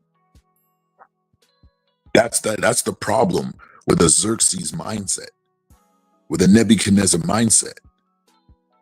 Those mindsets deteriorate because they're like, without me, there is no system. And the problem is if that is the case, and I can develop my system between the three of us, or we can develop a system between the three of us and call it the system, then it becomes a triangle offense that no matter where Smitty is, no matter where Conrad is, no matter where 100 is on this board, we're equally as strong. And we're just as impactful in the same movement, but we can move in a different trajectory and not lose power. That's what I'm talking about. Listen, fellas, real quick. I want the gentleman. Thank you. Two kings. Watch, you got the floor. I have to run upstairs and lock my door because I just had to let the house, you know what I'm saying? I had to let her out. I'm going to run upstairs. Y'all got like 2 minutes. Hold it down. Please hold it down for me. I'll be back in 2 minutes. I'm back, you know, when I cam up. Rock out, Watts, and y'all go back and forth. Before I say or do anything, I need to spell. What you say, Nebuchadnezzar? I need a spell check on that. Nebuchadnezzar. I need to be able to look that up. Yeah, Nebuchadnezzar, King Nebuchadnezzar. If you look at it, if you've heard the story of the three Hebrew boys. Nope. Shadrach, Meshach. It's a biblical story. Shadrach, Meshach, and Abednego. So now, when King Nebuchadnezzar, who was, I think he was the Babylonian king, but king of Israel at the time, he was ruling over one of the tribes, and he went down and took these 3 royal guys and basically held them captive, cut off their parts, and said, "Yo, worship me." Had a big golden image of himself in the middle of the land. He was like, "Yo, worship me. And anybody who doesn't worship me, we're gonna have to remove them from this earth." These guys were like, "Look, you think you're God. Cool, good for you. We're still not gonna bow." He was like, "All right, throw them in the fire." They were like, "All right, cool, throw us in the fire." Like, it's not going to change my outlook. It's not going to change who we are. Who we are at our core is who we are long before you came along and put us into slavery. So I'm going to remain who I am. And so when Nebuchadnezzar saw that they didn't bow, even at the expense of their own life, he was dumbfounded. And then he became a very small man, even though he tried to build himself up to be the most feared king ever. And so likewise, if we were to really look at some of these spaces, you got guys who are trying to redefine leaders. And I liken that to a Nebuchadnezzar complex, because you're so big that anybody else that comes across any space that you happen to be in, there's a bow down. And this is where I'm kind of like, I don't bow. No disrespect. I'll recognize, I can salute the greatness in you all day. I can salute skills, but I'm not going to sit there and bow because you think you're greater than the rest of the people, including myself. And so that's kind of what I was referring to when I mentioned the King Nebuchadnezzar complex. Yeah. So, Watts, no, right here. I got you, Watts. Boom. So this right here. Shout out to Priestess Delphi. Watts, you want to answer that question for Beloved? Why do black people think it's only enough room at the top for one kingdom only? Because it's been trained in us that not many of y'all gonna make it out, so you better get it while you can. It's whether that to be the truth or not, right? Mm-hmm. It's been trained in us to believe that it's only going to be 1 or 2 athletes that are going to make it to the top. It's only going to be 1 or 2 actors or comedians. It's only 1 or 2 of y'all that's going to make it. It's going to be 20,000 of y'all competing for scholarships to get into the NCAA, but only 8% of y'all are going to make it. It's been trained on, because for some reason, everything that we pursue has these narrow gaps of getting in. We're pursuing getting into the NBA. We're pursuing getting into the NFL or becoming a rapper or something like that has these so small fucking percentages of making it. So it's training people to think that if you don't get it by 21, you're just dead. If you don't get it by 21, then just give up on all your dreams. Just pack it in and go get a 9-to-5 and give up on life. Like, that shit is so nasty and disgusting. Okay. This right here, gentlemen, I'm just letting you know right now. Go ahead and get your thoughts together. This is where you get your customized clip from Smitty. All right. There will be no interruption for me. I'm going to ask a question. This is where I clip things, and this is where I get the highlights of the video. All right. I want to know, and I'm going to start off with you, Brother Conrad. Brother Watts, you're going to go second. This is what I want to know. What is it about the male/man human species that allows us, which doesn't allow us? What is it about us as men that does not allow us to really integrate and really be incorporated with other men when it comes to purpose? The reason why I say that, to land it, trust me, I got all the cuts and edit. Y'all good. I want to know, What is it about us that we just don't seem to recognize that we are actually better off unified than acting like I don't know, like um you know, the male roosters, the bucks who trying to mate, you know, the rams up on the cliff top. You know what I'm saying? They feel like they gotta clash horns to be that one. Why don't we get it? What is it about us as men? Now, listen, let's take it even further. Just black men, us. We're going to talk about us. Why don't black men get it that there is more than enough for us to the point where we don't have to go at each other's throats? You got the floor, Conrad. Watts, you next. I would say number one, it's part of the buck breaking philosophy. And that's the buck breaking philosophy, but the system of the tool of buck breaking. That's number one. So there's inherent learned behaviors in that regards.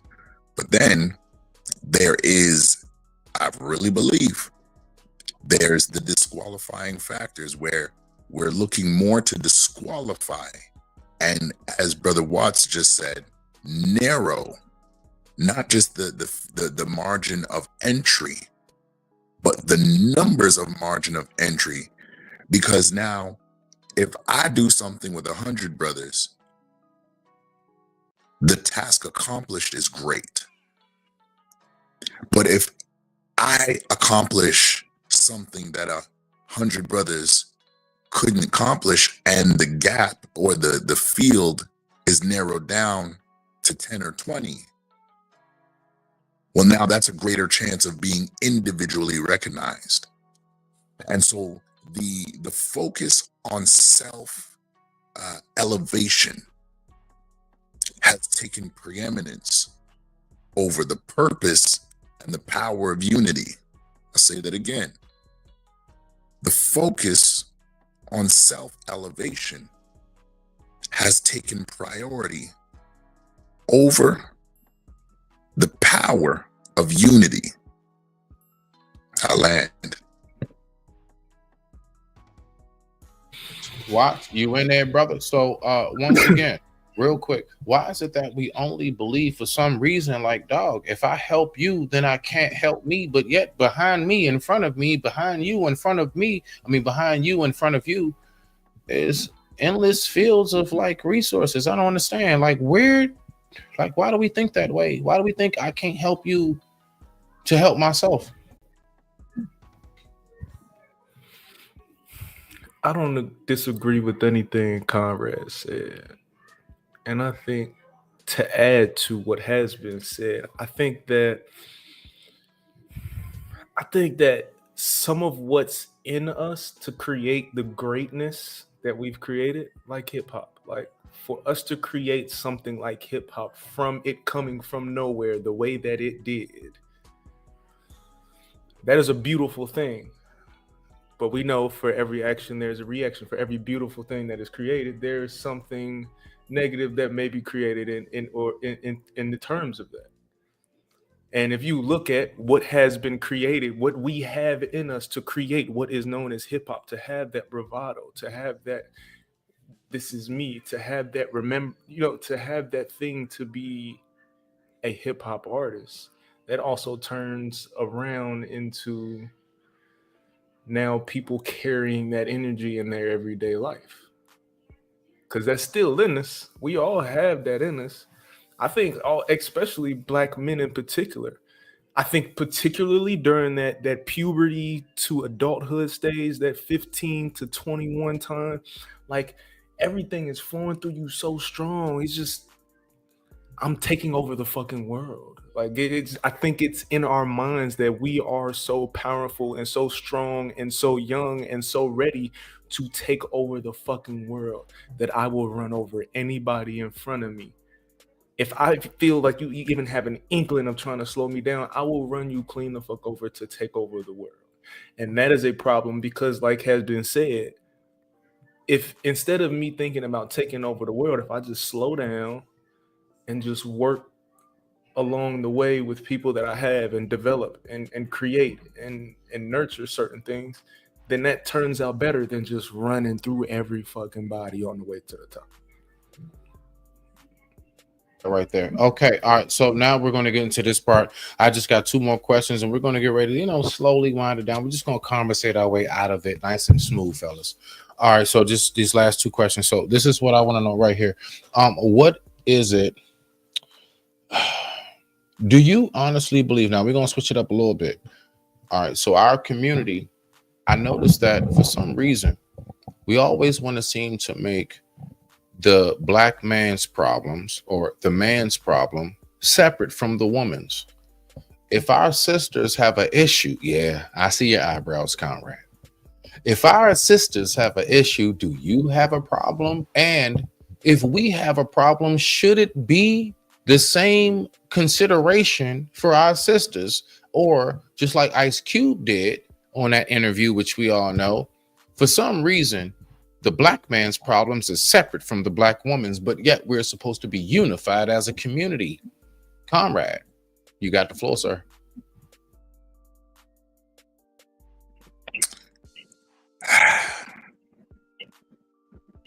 Yeah, I does that. Yeah, I'm gonna go ahead and make you scratch the beard real quick. You gonna scratch the beard? Of course. You know what I mean? But no, it's, if the truth is to be told, again, and we're talking about where there is unity, there is power, then I cannot leave the black woman on an island by herself and say that I still hope to get ahead. Ultimately, where this derives from is the narrative of being there being a lack of submission or a lack of control. But if I can't control myself, then I can't show anybody else, especially our black sisters. If I can't control myself, how can I present to my sisters that I am able to control a situation? So ultimately, the things that our black sisters face is either a microcosm or a macrocosm of the separation. And that separation is the quote unquote idea that the black man's issues is separate from the black woman's issues, which if we go back to 1950, we would understand that it's not. And the tool of that separation was used to create this narrative. So we need to undo that. In my opinion, we need to undo that before it's too late. Some people might say it already is, but we need to undo that. We can't have a viewpoint going forward that, well, she's got her problems as a black woman and I got my problems as a black man and mine are above her, because no matter what it is, everything that's been formed in this world is against me. We're going to have to change that. And we got to do it quick, because it's not working out for us. I yield. My mic is muted.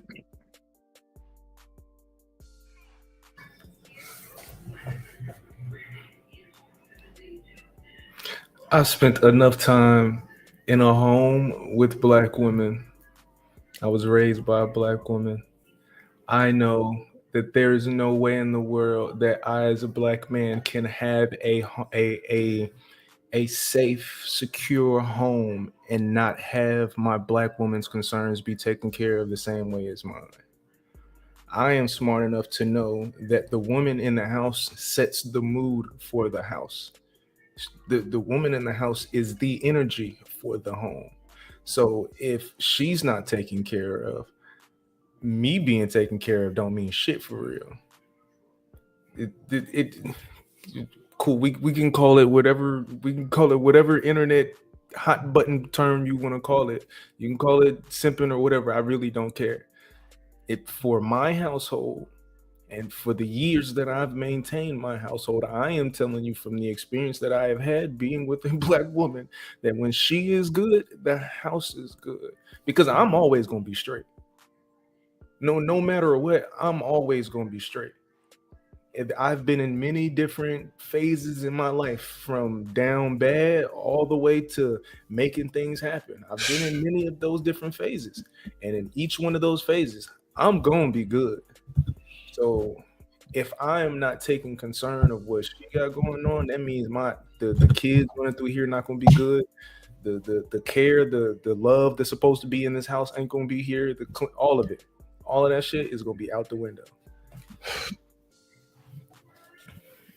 Okay. All right.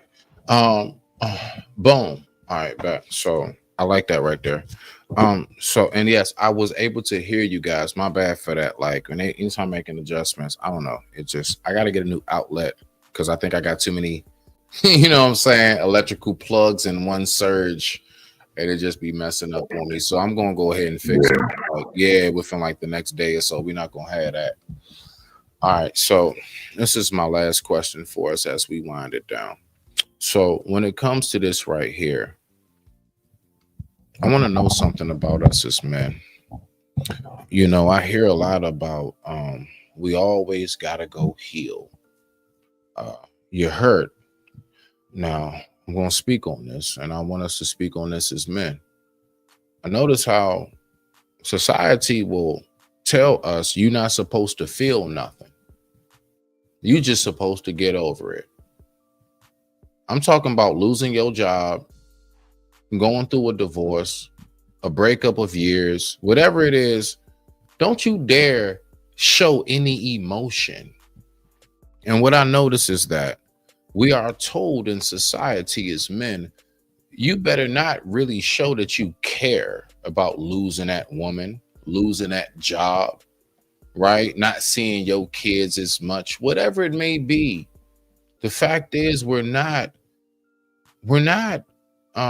let's say promoted to be emotionally intelligent, but yet we're told to be.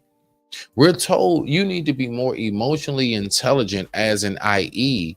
you better recognize when I, as your counterpart, aren't feeling right. But don't you dare ever try to express anything about yourself, because if you do, that means that you're still hurt. So my question is this with my soliloquy. We're going to go ahead, Conrad. You about to get in the box. I want to know this. What is it about, or let me word it like this. Us as men, when it comes to like the difference of what you're hurt about, what you should heal from, do you believe that society gives us a comfortable, conducive space to be what society says we should be? Society says we should be more emotionally aware and intelligent. But society also tells us, nigga, don't you dare ever tell nobody you felt some kind of way, or we're going to tell you that you in your feelings and you need to go heal. You hurt. So where do we heal? How do we do it? You got the floor, black man. Keep scratching your beard. I know, I do it every day. There is a line, I believe, at the beginning of Black Panther. And I'm going to try to phrase it or quote it the best I can remember it. That a child that is not cared by the village will burn it down to feel its warmth. And ultimately, that narrative, as it's soaked in by Black men and argued by Black men, especially within these spaces, puts us in a position where we are constantly burning down the same village we're supposed to be building up. Wait, I want you to wait. And I want you to continue because I didn't want you to miss it. I don't want you to miss it. I don't want you to miss it.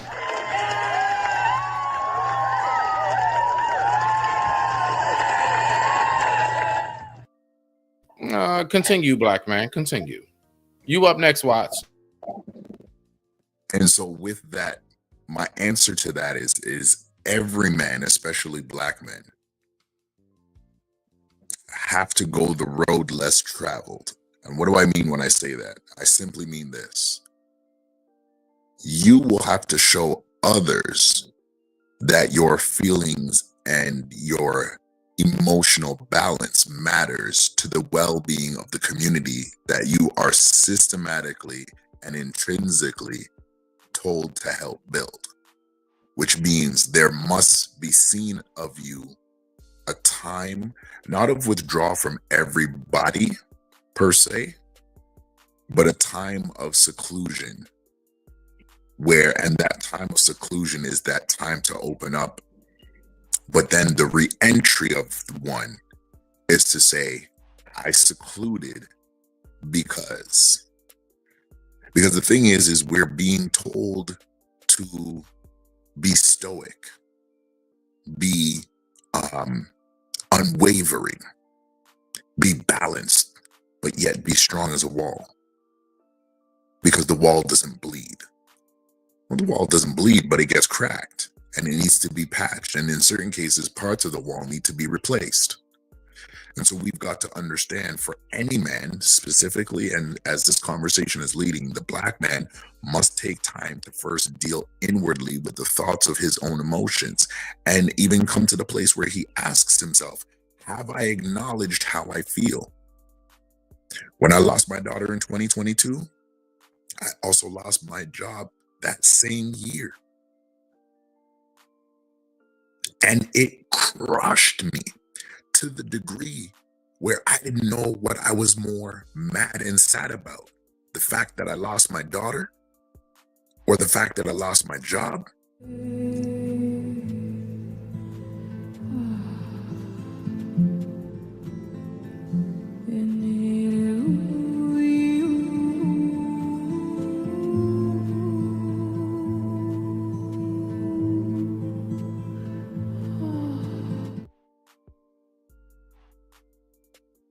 I had to make sure that I understood exactly what was going on within me, because my wife is still here, my son is still here, and my other daughter's still here. But as Watts said, and it's very true, to take care of them and what they were going through emotionally, I had to deal with what was going on within inside of me, and that had to come out. I had to share it to them, to say, I'm strong.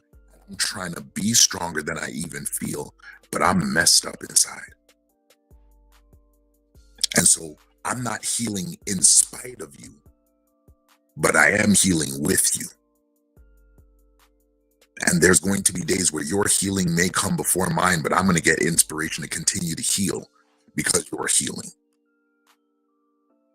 And so there's a yin and yang to this. And there must be a balance of man, especially black men.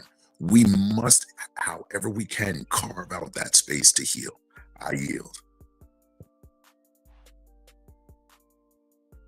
It's on you, Watts, and I'll just go ahead briefly reiterate. Why does society tell us to continuously, as men, be emotionally intelligent, be emotionally aware, but the very moment that we display any form or fraction of it, we could look at as we soft? And most of us know, I can't do that, because the moment I do, you're not going to look at me the same. I have to maintain this posture. I have to maintain this structure. I know what you're saying, how you feel at this moment, but we know that ain't real. Rock out, Watts. I think the biggest fear is a stoic black man.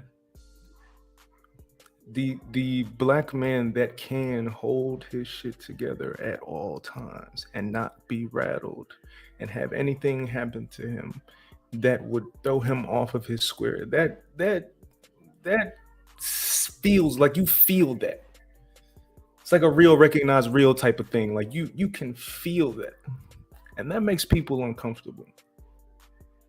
The unfortunate thing is, to become that person, you have to have been through so much shit. you have to have been experienced in dealing with so much shit that the danger is, if you do finally explode, that is dangerous for everyone, because you've done so much work to be able to pack all of that in and put it all in the spaces and in the pockets where it needs to be. You did all of the work to be able to get your thought processes around all of the insecurities and the depressions. You did everything you were supposed to do. You did it in a healthy manner. You did it without harming anyone. Sure, you may have had your moments where you might have lashed out, but you got it back together. You spoke to who you need. You did the work. You got it where it was supposed to be. And for this man to explode, that is dangerous. See, it's easy to know what to do with somebody who's emotionally immature. Someone who doesn't have the capacity to control it. It's easy to know how to control that. All you have to do is just push their button and you know they're going to explode. Go ahead, just push the button, step back, and let them destroy themselves. You know what to do with that. But somebody, when you don't know how or what's going to do it, you never know what's going to be that thing that sets him off. It might be the way that you talk to his wife or the way that you shook his father's hand. You will never know what it is. But if you set that stoic motherfucker off, that's dangerous. And that is a real fear. Black, white, or in between. You know, one thing I noticed that is so dangerous about what you just said. It's a simple fact of, because the one who is most stoic is the one who has the most built up inside. We're not the ones that constantly get the release. Man, we hold that shit for years, sometimes decades. And when you finally get us to that point, you know what's so sad? The world only sees when you finally respond. They don't know how long you've been holding that shit in. They just don't get it. They don't know how many times you let shit go and you actually was called either a pussy or a bitch. I said it just like that. You was called punk ass and everything because you walked away. One day you just finally say, you know what? You got the right one today. One day you just say it and you stand on it. And now the world acts like you've never been stoic ever before. The world responds to us as if we always act like that. We ain't never had no moments like you just forget that. You don't know, I always let go. This is just one of the moments. It's like, how much can a man take? So to end it off on our final thoughts, Conrad, this is on you on final thoughts. Of course, give your final thoughts on the show, as well as give your final thoughts on this on this take right here, this statement. When we finally realize I can't stand no more, do you really see it in the sense of that person really is unhinged and this person doesn't know how to control their emotions? Or in a nutshell, and the same question for you, Watts, in your personal opinion, what is the definition of when a man has reached his threshold? When you hear that, what comes to your mind?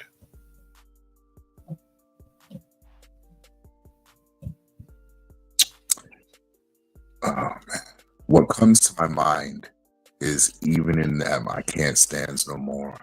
Like, he's still trying to hold himself together.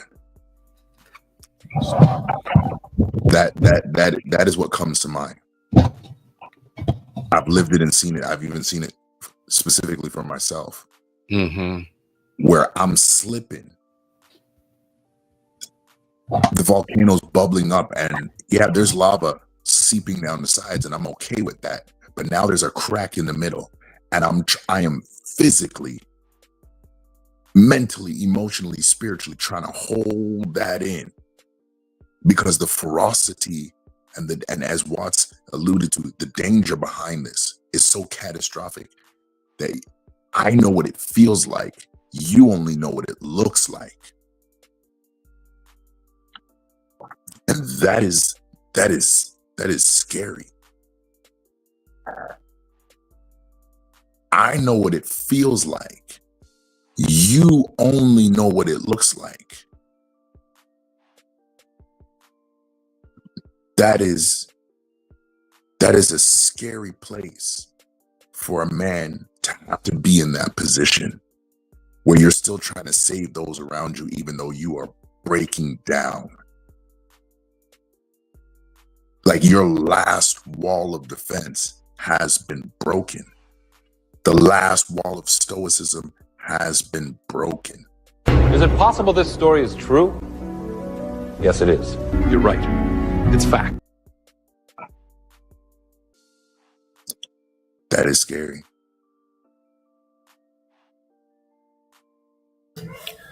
Man, think about the way it feels. Just feeling the heart rate go up, the fire running through your veins, just feeling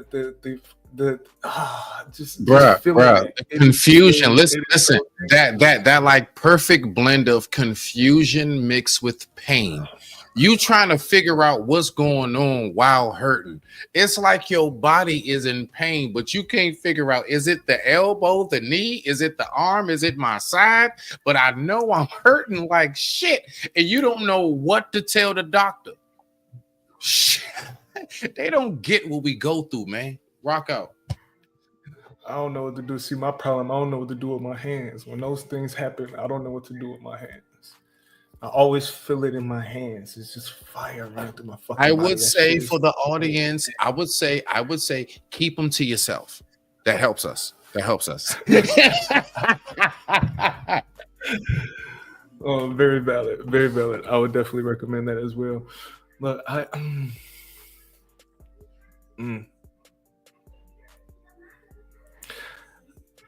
the unfortunate reality is, no matter how you feel, if you are as a man going to be logical, you know the best answer is to keep your shit together. That is always the most logical answer.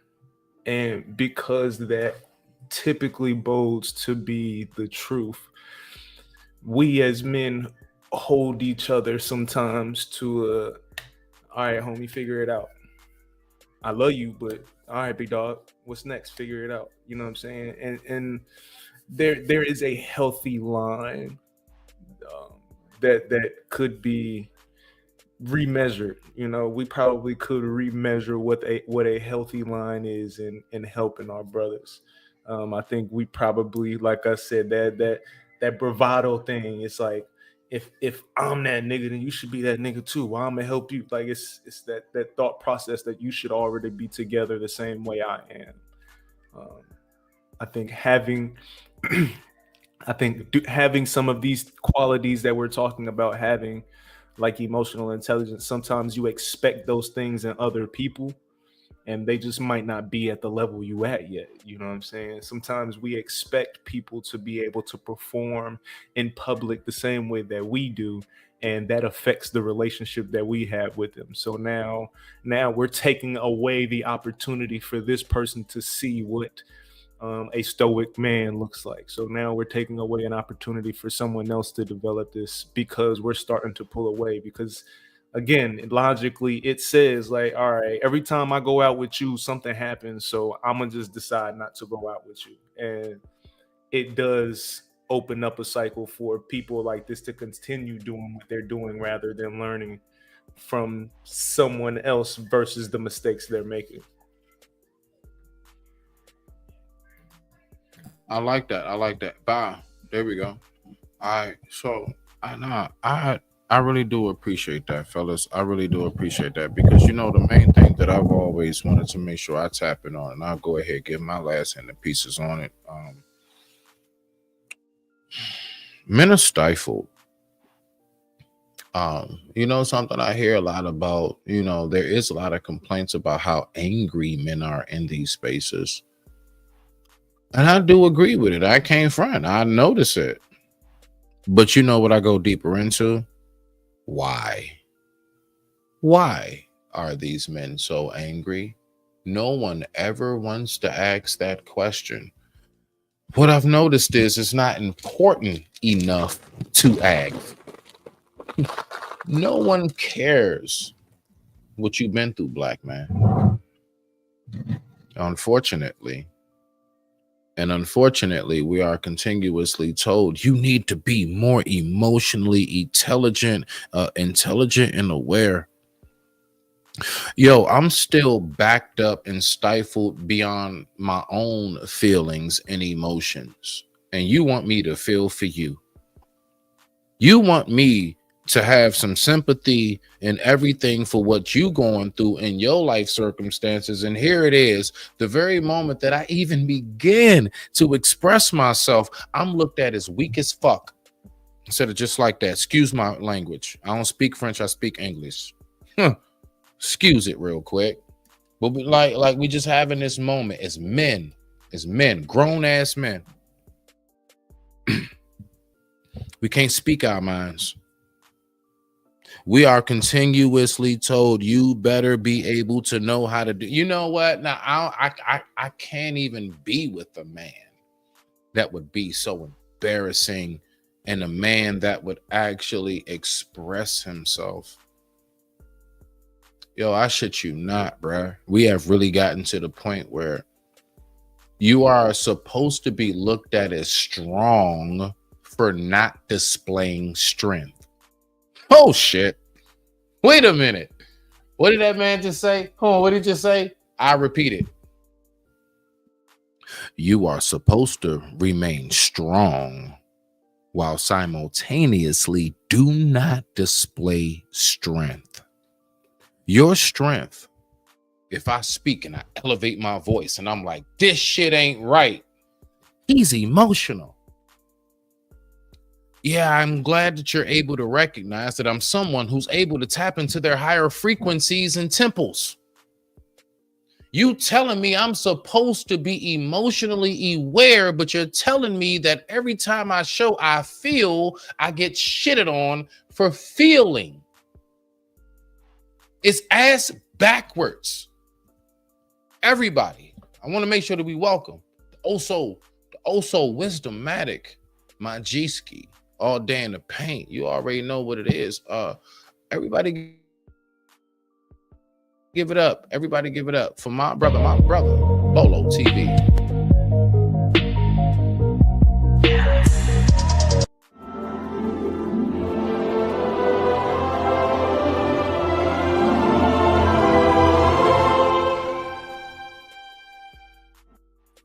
Bolo. Blessings, everybody. Blessings. All right, now. You just extended the conversation, sir. I was about to roll out. We're going to go ahead and give another 30 minutes just for your ass, sir. My bad, my G. My bad. Nah, ain't no my bad. It's a my blessing. It's a my blessing, your blessing, our blessing. That's what that is. Ain't no my bad, nothing, sir. Correct that language. Let's go. Okay, my blessing. Okay, so I just heard the last portion of what you were saying, and it inspired me to come up here and just give you, what the Lord put on me. That's my job. And this is the thing that I think we have to get past. I know that we have to get past. Talking to fools. That's the problem. We're talking to fools. We're having foolish conversations with people that don't understand what we're trying to deliver. And you're trying to put, you're trying to cast your pearls into swine. The Lord told you not to. He told you not to. Our job, when I go to these platforms and there's foolish people there, I don't spend 10 hours trying to convince a pig that he's not a pig. I don't do that. What I'm going to do is I'm going to give the gospel, give the word, give the correction, and I'm going dipset. You dig what I'm saying? Now, if people want to find me, they know my email, they know my channel, that they can find me. It's not hard to find. But the biggest piece of it is I don't want them to find me.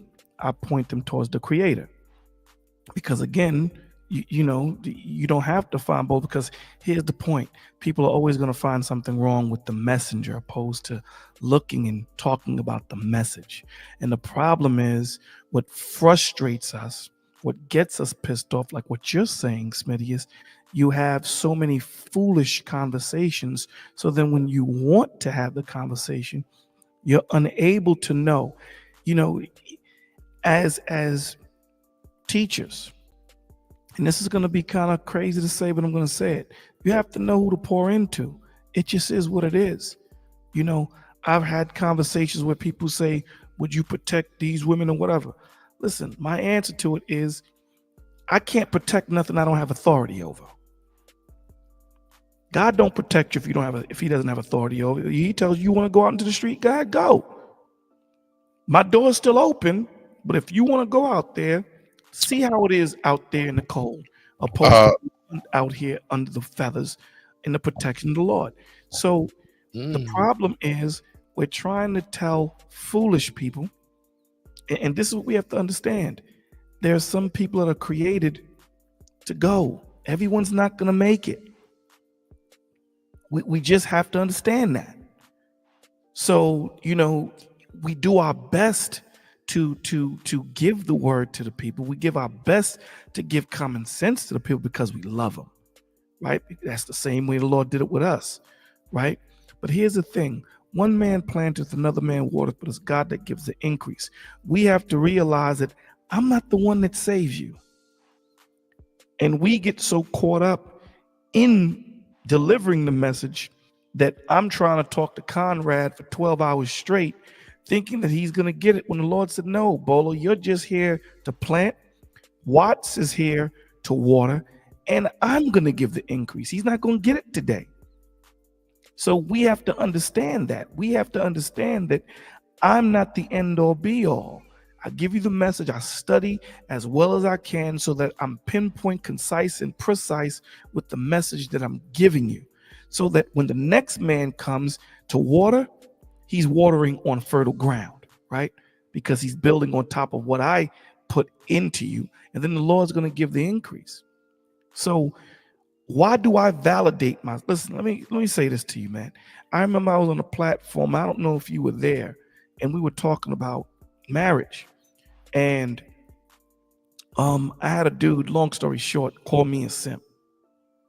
Because we're talking about marriage, right? And he called me a simp. And, you know, again, it doesn't bother me. You know, it's cool. 3 days later, this dude is calling me crying because he needs help with his relationship. And it's not an issue, but the same people that he rocks around with at that time, he has now changed. But the same people that he rocked with at that time, he couldn't call them. He couldn't call them and say, yo, man, I'm messed up in the game right now. The dude that he called a simp was the dude that he called. Right? And he knows that I'm not that cat that's going to throw names out. But at the end of the day, Lord, you know, you could tell what the fruit is. Those people know. Those cats know, because the one person you can't lie to, you can lie to me all day. The one person Conrad can't lie to is himself. Can't lie to yourself, my G.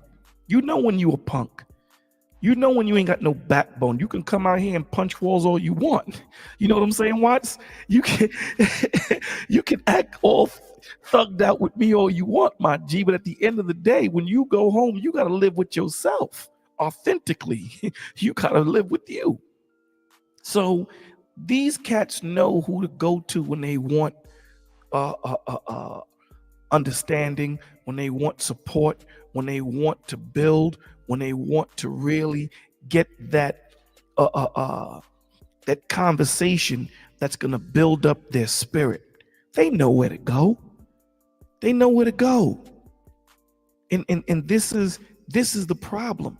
The problem is we don't have enough of us here. We don't have enough. But the Father says the birds eat. So obviously there is enough. But from man's eyes, and I'm a man, from man's eyes, I'm going to say there's not enough of us around. But these cats know where to find us, bro. So that's why that's why my frustration doesn't come with those that are ignorant to the point of they're making a choice to go left. My frustration don't come that way. My frustration comes with those that are trying and they just make mistakes. That's where the frustration comes from. You dig what I'm saying? Because again, I'm stumbling too. I'm the chief of sinners. I tell guys that all the time. I'm still trying to get it right. You dig what I'm saying? So my frustration doesn't come with trying to make them understand it. My job is to mark you, my G. That's my job. My job is to mark you and keep it pushing. That's my job. So I know that I'm not going to talk about emotional awareness on Black Man Filter's channel. I'm not going to do that. It just ain't going to happen, right? It's not going to be a long, deep conversation pertaining to it. We're not going to do it there. Now, will there be maybe a show where he does talk about it? Yeah, but it's not a consistent thing. You know what I'm saying? So you have to know the platforms you're going to and how to conduct the conversation and how to deliver the conversation, because that's important too. That's why the Lord says, listen, so that you know how to respond, opposed to knowing how to react. React, there's no thought to it. I just knee jerk. So if I know Conrad is a strong brother and he responds to sternness, that's how I'm gonna deliver the message to him. I'm gonna give it to him sternly. You know what I'm saying? If I know 100 Watts, he's more into hip hop and whatever, I'm going to deliver it to him in a way he can understand it through hip hop. So it's not a testimony to the student, it's a testimony to the teacher and how he can reach the student. That's what makes a good teacher. You know, this is why the Lord says, listen, right? Be slow to be angry, because when we're angry, we're so pissed off, we're not thinking correctly. And the Lord leaves us room in grace, right? He says, be angry and sin not. What is the sin? Making stupid decisions when you are angry. So soon as, Smitty smacks Bolo, my reaction. Never. I know that, but I'm just giving it. You know that, damn it. All right, go ahead. I'm sorry. I just didn't take that. It hit my heart. I smacked my heart before I smacked you, damn it. I smacked my heart. My reaction is going to want to take your hand, but I'm not taking that off the table. So I'll let my passivity come down to about 60. I'm still angry, but now I can make a better decision in my anger, opposed to just doing something and saying, damn, I shouldn't have did that. Because when you're in court and you're about to go to jail, they're going to say, I understand why you're angry. I do understand it, but what you did was a problem. And that's what happens with our Black men, specifically Black and Latinos. We're too emotional, right? We don't logistically go through our emotions, and that's the problem. What we do is we do it backward. We use our emotions to funnel through logistics. It doesn't work that way. The Lord wants us to use logic to go through our emotions. That's how we connect. I can't come to 100 Watts like I'm a Vulcan and say, 100 Watts, I know you just broke up with your wife, but get it together. I know your heart's broken. I know you've been together for 30 years. He's going to be like, dogs, get away from me, man. Get away from me. But through the connection, empathy, and sympathy, now I can use logic to connect through the emotion so that I can build. And I'll end it on this. I remember on the channel, we were giving away wheelchairs on the channel. And I had 2 left over. My man just got into a car accident and he wound up in a wheelchair. Now, I'm giving them advice, brotherly advice, brother, don't worry about it, blah, blah, blah, blah, blah. And it felt like I was offending him. I can feel from his body and the way, but he wouldn't tell me. So when he left, I put myself in his wheelchair for 4 hours. I understood. This is a man that's 6'4". Now he has to depend on people. He doesn't see things from a 6'4" standpoint anymore. He's in a wheelchair. So I understood it wasn't my message that was the issue. It was my delivery. You dig what I'm saying? And I had to apologize. And that's a lot of the times the reasoning and the problems that we have with why we can't reach each other, because I stand from a position of not being where you've been, and I say, get out of it. You could pull yourself out, but that's not empathy. You know what I'm saying? So I didn't understand depression until the Lord put me in it. When he put me in depression, I understand it totally. It ain't that easy just to tell a person, get up and run across that street. It's not that easy, dog. And that's the problem. The problem is we're more egotistically speaking opposed to empathetically and sympathetically with grace and mercy. And that's the difference between the covenant of Moses and the covenant of Christ. The covenant of Moses left no room for grace and mercy. You did something, you get punished by it. That's the difference between a covenant and a contract. A contract is cold. A covenant, it breathes, it's living, it grows, it forgives, it offers grace and mercy. There are going to be things that I can't go through. It's easy to say if my wife cheated, I'm leaving. You know how many cats say that? You know how many dudes say that? And then when they women cheat, they sit there and go, yo, you don't understand. You don't understand. Hey, Bolo, real quick. Yes, sir. Before we go too far, you know how you said you don't know what that person going through, right? Right. Yeah. Now let me just play this real quick.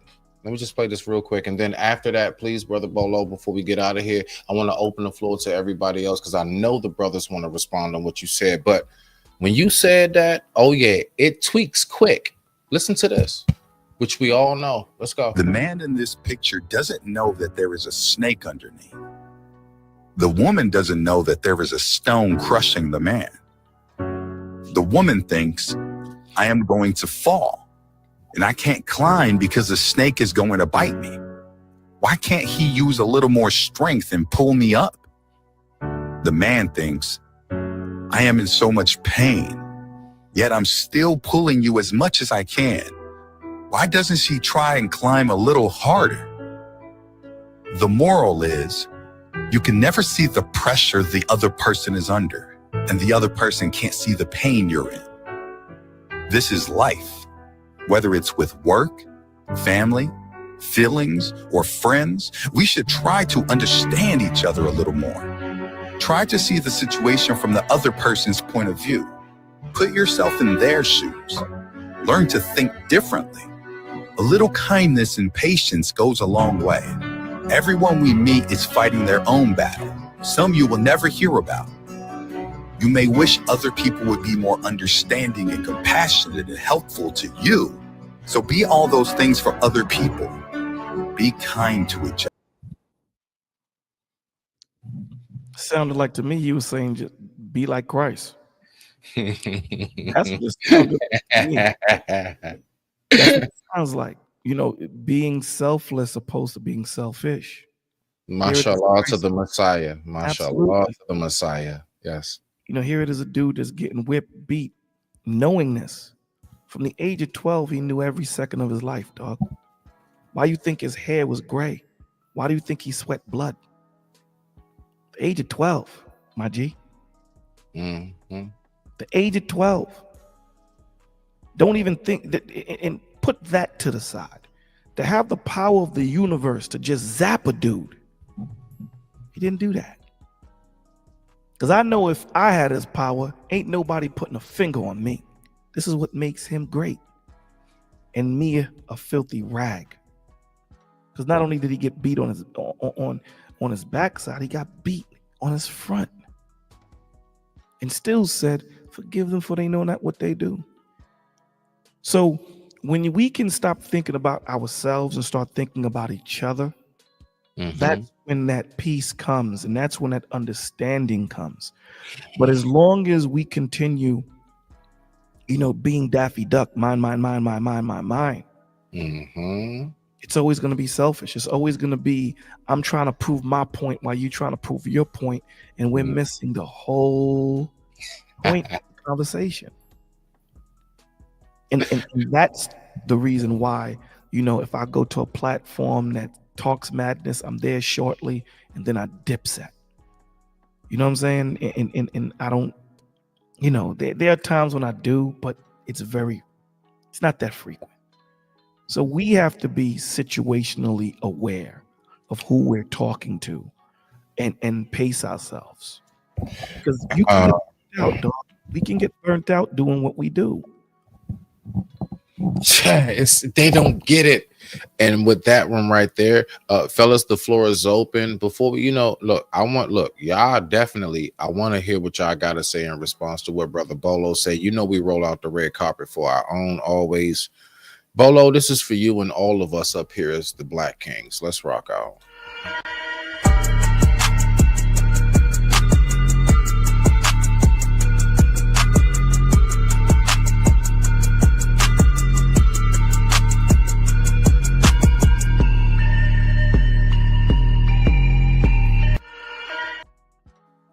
All right, now floor is open, fellas. What you got, Conrad? I see you done came off quick. Conrad, Yeah, man. Go ahead, yeah. Watch next box. Go ahead. You know what the thing is, and when I replay everything Bolo said, the first thing that we often forget is knowing when to yield in conversation, and not yield necessarily because we don't have anything to say or we've said enough, but it's understanding the aspect of the pearls and the swine, and that your wisdom, the intellect that can be shared at that point may not be for that allotted moment. The awareness. When I think of awareness, that's what I think of when he said that. But then I also look on the other side of this and where we were coming from as Bolo was coming up. And stoicism, the ability to retain and maintain frame in substitution for release. And when I think of that, I immediately see, to use this example, not in the place of Christ, but I think every man needs a Garden of Gethsemane experience. And not so much the complexity of taking on a task that you would otherwise not really want to deal with,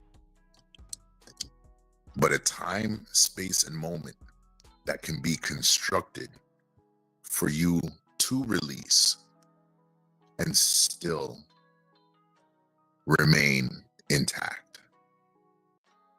The balance to deal with one's mind and emotions. And I summarized it by this. Remember, I came home from work one day and I was upset. I'm mulling over my daughter in my spirit. I'm mulling over what is the vision for the next level of my family. My wife, the kids. And as if I was on a basketball court, I kneeled over and I began to breathe and pant.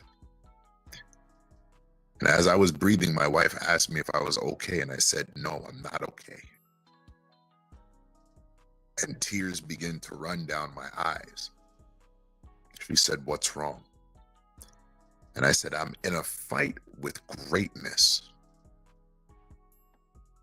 And I feel as if I'm not gaining any ground.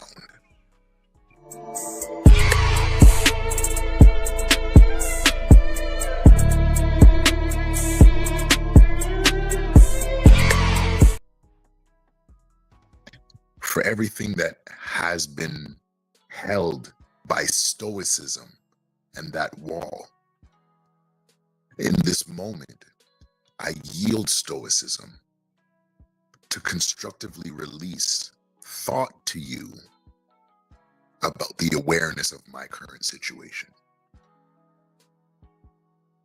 And in that moment, she was able to help help bring a soothing to my mind and my heart and my spirit, as is her divine femininity from God. And so likewise, connecting that from what Bolo said to what Watts said earlier about us not being separated, the black man from the black woman, and that inherently to make sure she is okay is not to be devoid of my own feelings, but there is a weight of sharing. Likewise, building with us brothers.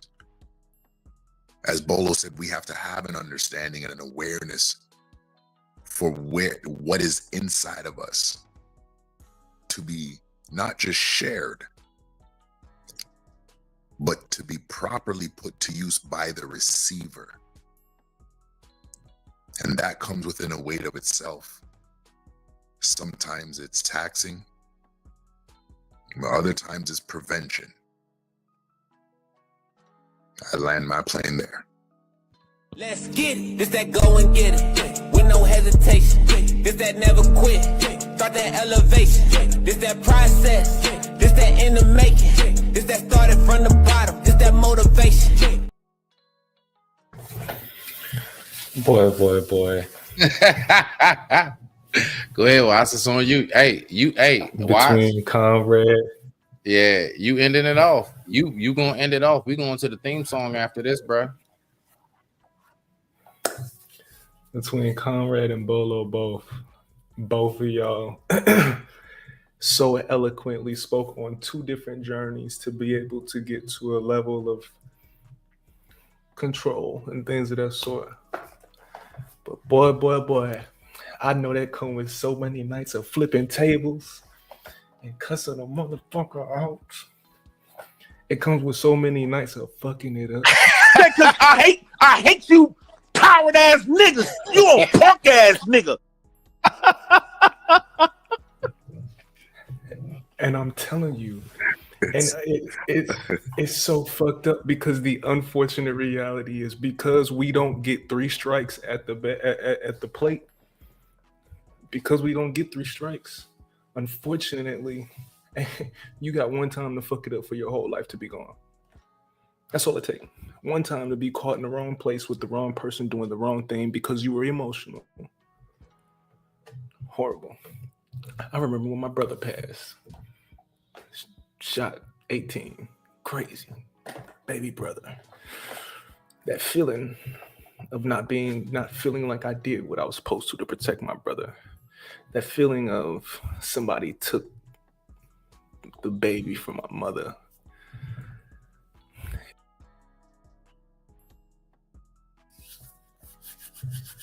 Those are situations where people can find themselves outside riding around in the neighborhood with a weapon, trying to find somebody that did that. And no, decisions like that, being emotional in decisions like that, or be the decisions that you make that will have you in the wrong place. Those decisions that you make when you're in financial straits, when you down at your bottom and you ain't got nothing left to do, and you make a decision to go kick in somebody's door because you trying to feed your daughter. I get it. You just trying to feed your daughter. That's it. Baby girl is hungry and you did everything you could, but this is the only option you feel like you have left. You did something based on emotion, and that decision right there just fucked up the next 10 to 15. Easily. If you lucky. That's if you lucky. They throw the whole book at you. You looking 25, 30 just for trying to feed your daughter, but being emotional. Again, as I said earlier, the unfortunate reality is when sometimes we do pop that leg. That's like shaking us, how they do in the NBA when they shake the bottle and pop it. Hey, this gonna explode, big dog. You saying? This ain't no 12-ounce can soda. This ain't no can of soda, dog. This is a champagne bottle that's been building up, full of pressure and everything, ready to go. To be able, oh man, I think it's so important. One thing I did want to mention earlier, and listening to this entire conversation, one thing I wanted to mention earlier that I think is important. I want to find time to go to like a retirement home or something to see if I could find like an old black man and take him to dinner. Like, I think that's something that we as like black men should be doing, because we talk a lot about kids, but I think there's a lost art in sitting down with OGs and just letting them spill some game on you. I really think that that's something that we need to talk about more often. Is going to pick up an OG, take them to dinner, have a drink, you know what I'm saying? Share a steak with an OG and let them put some game on you. Because, dog, I do remember being younger and being at my grandfather's house and there being like 9-10 of us over there. And he would sit and we would just sit in the living room and watch Western movies with him. That shit, like having memories of just sitting with him, and he would go outside and wash his dog, and he would just talk shit to it and tell us stories about when he was riding the Navy boats and shit. Like all those things, that is a lost fucking art. And that is something that used to be done before internet and telephones and all of that, before we got lost in being the hero in our own story. And I think that's just listening to some of these stories is some of the stuff that you would think comes from a 65-year-old man that's retired and then seen the world type shit. You know what I'm saying? And I think that these people are, they're kind of lost and forgotten and have a lot of game to give. And I think that's something that we should be talking about more often.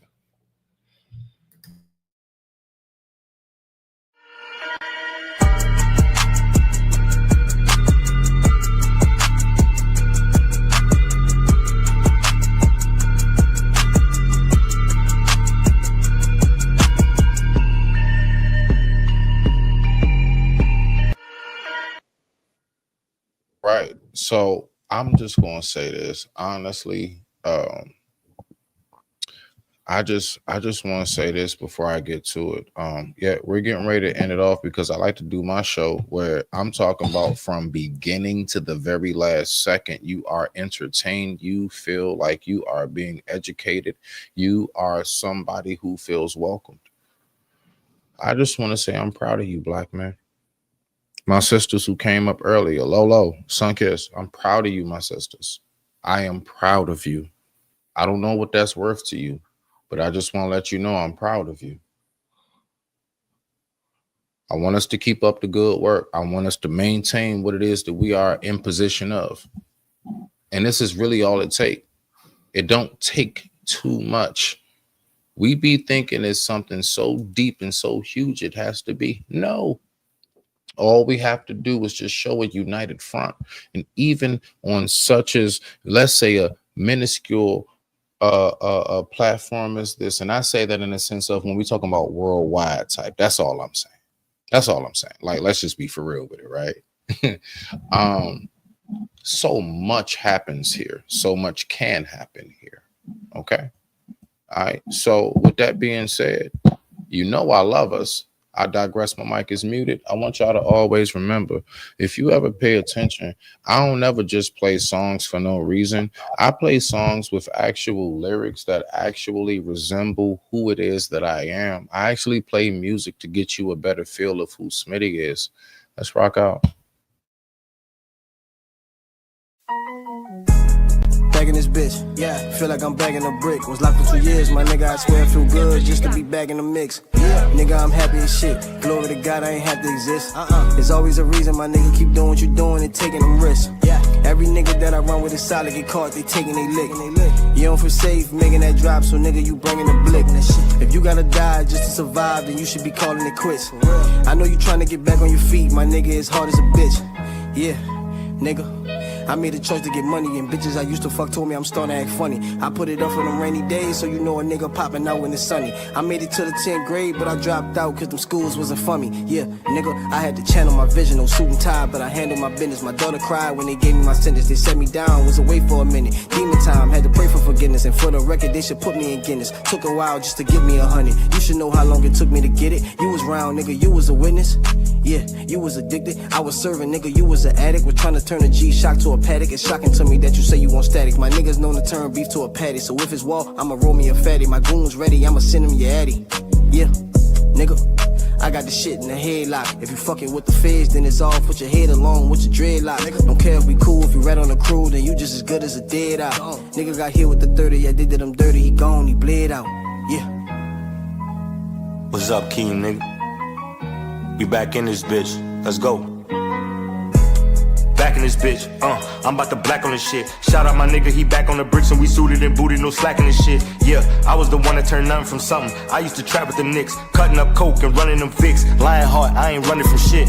You crossed the line, bro, my hands tied. I cried a river when my mans died. So I can't just win, dawg. I gotta do it by a landslide. I lit the dark like a campfire. Got silver bullets for you vampires. I read his posture, I could see you frontin'. I hit him up like I needed something. King sent the text, say he got something to wreck. And I'm a demolition man, my nigga, so what you expect? We breaking jaws, we breaking laws, you look wrong, nigga, breaking your neck. And I do it without breaking a sweat, getting tired or taking a breath. I gotta make sure that needs is met. In other words, bro, don't get in between, cause I do you dirty and pull off clean. I come out the mud like Andy Dufresne. All these niggas, they done grew to be fiends. All these bitches, they just wanna be seen. Pass the rock if you wanna be team, but I know the place, so I watch for the screen. I'm the light, all you see is the beam. I do it big, but it always a dream. Niggas hating, boy, they plotting they scheme, but don't miss if you come for the king. I put a round at the top of your crown. It's only us at the top of the mound. Niggas be loud, but they don't got a sound. I get the money, I was lost, now I'm found. Find myself by myself, so I'm low, I'm in stealth. I don't do it for a chain, or I do it for the belt. Yeah.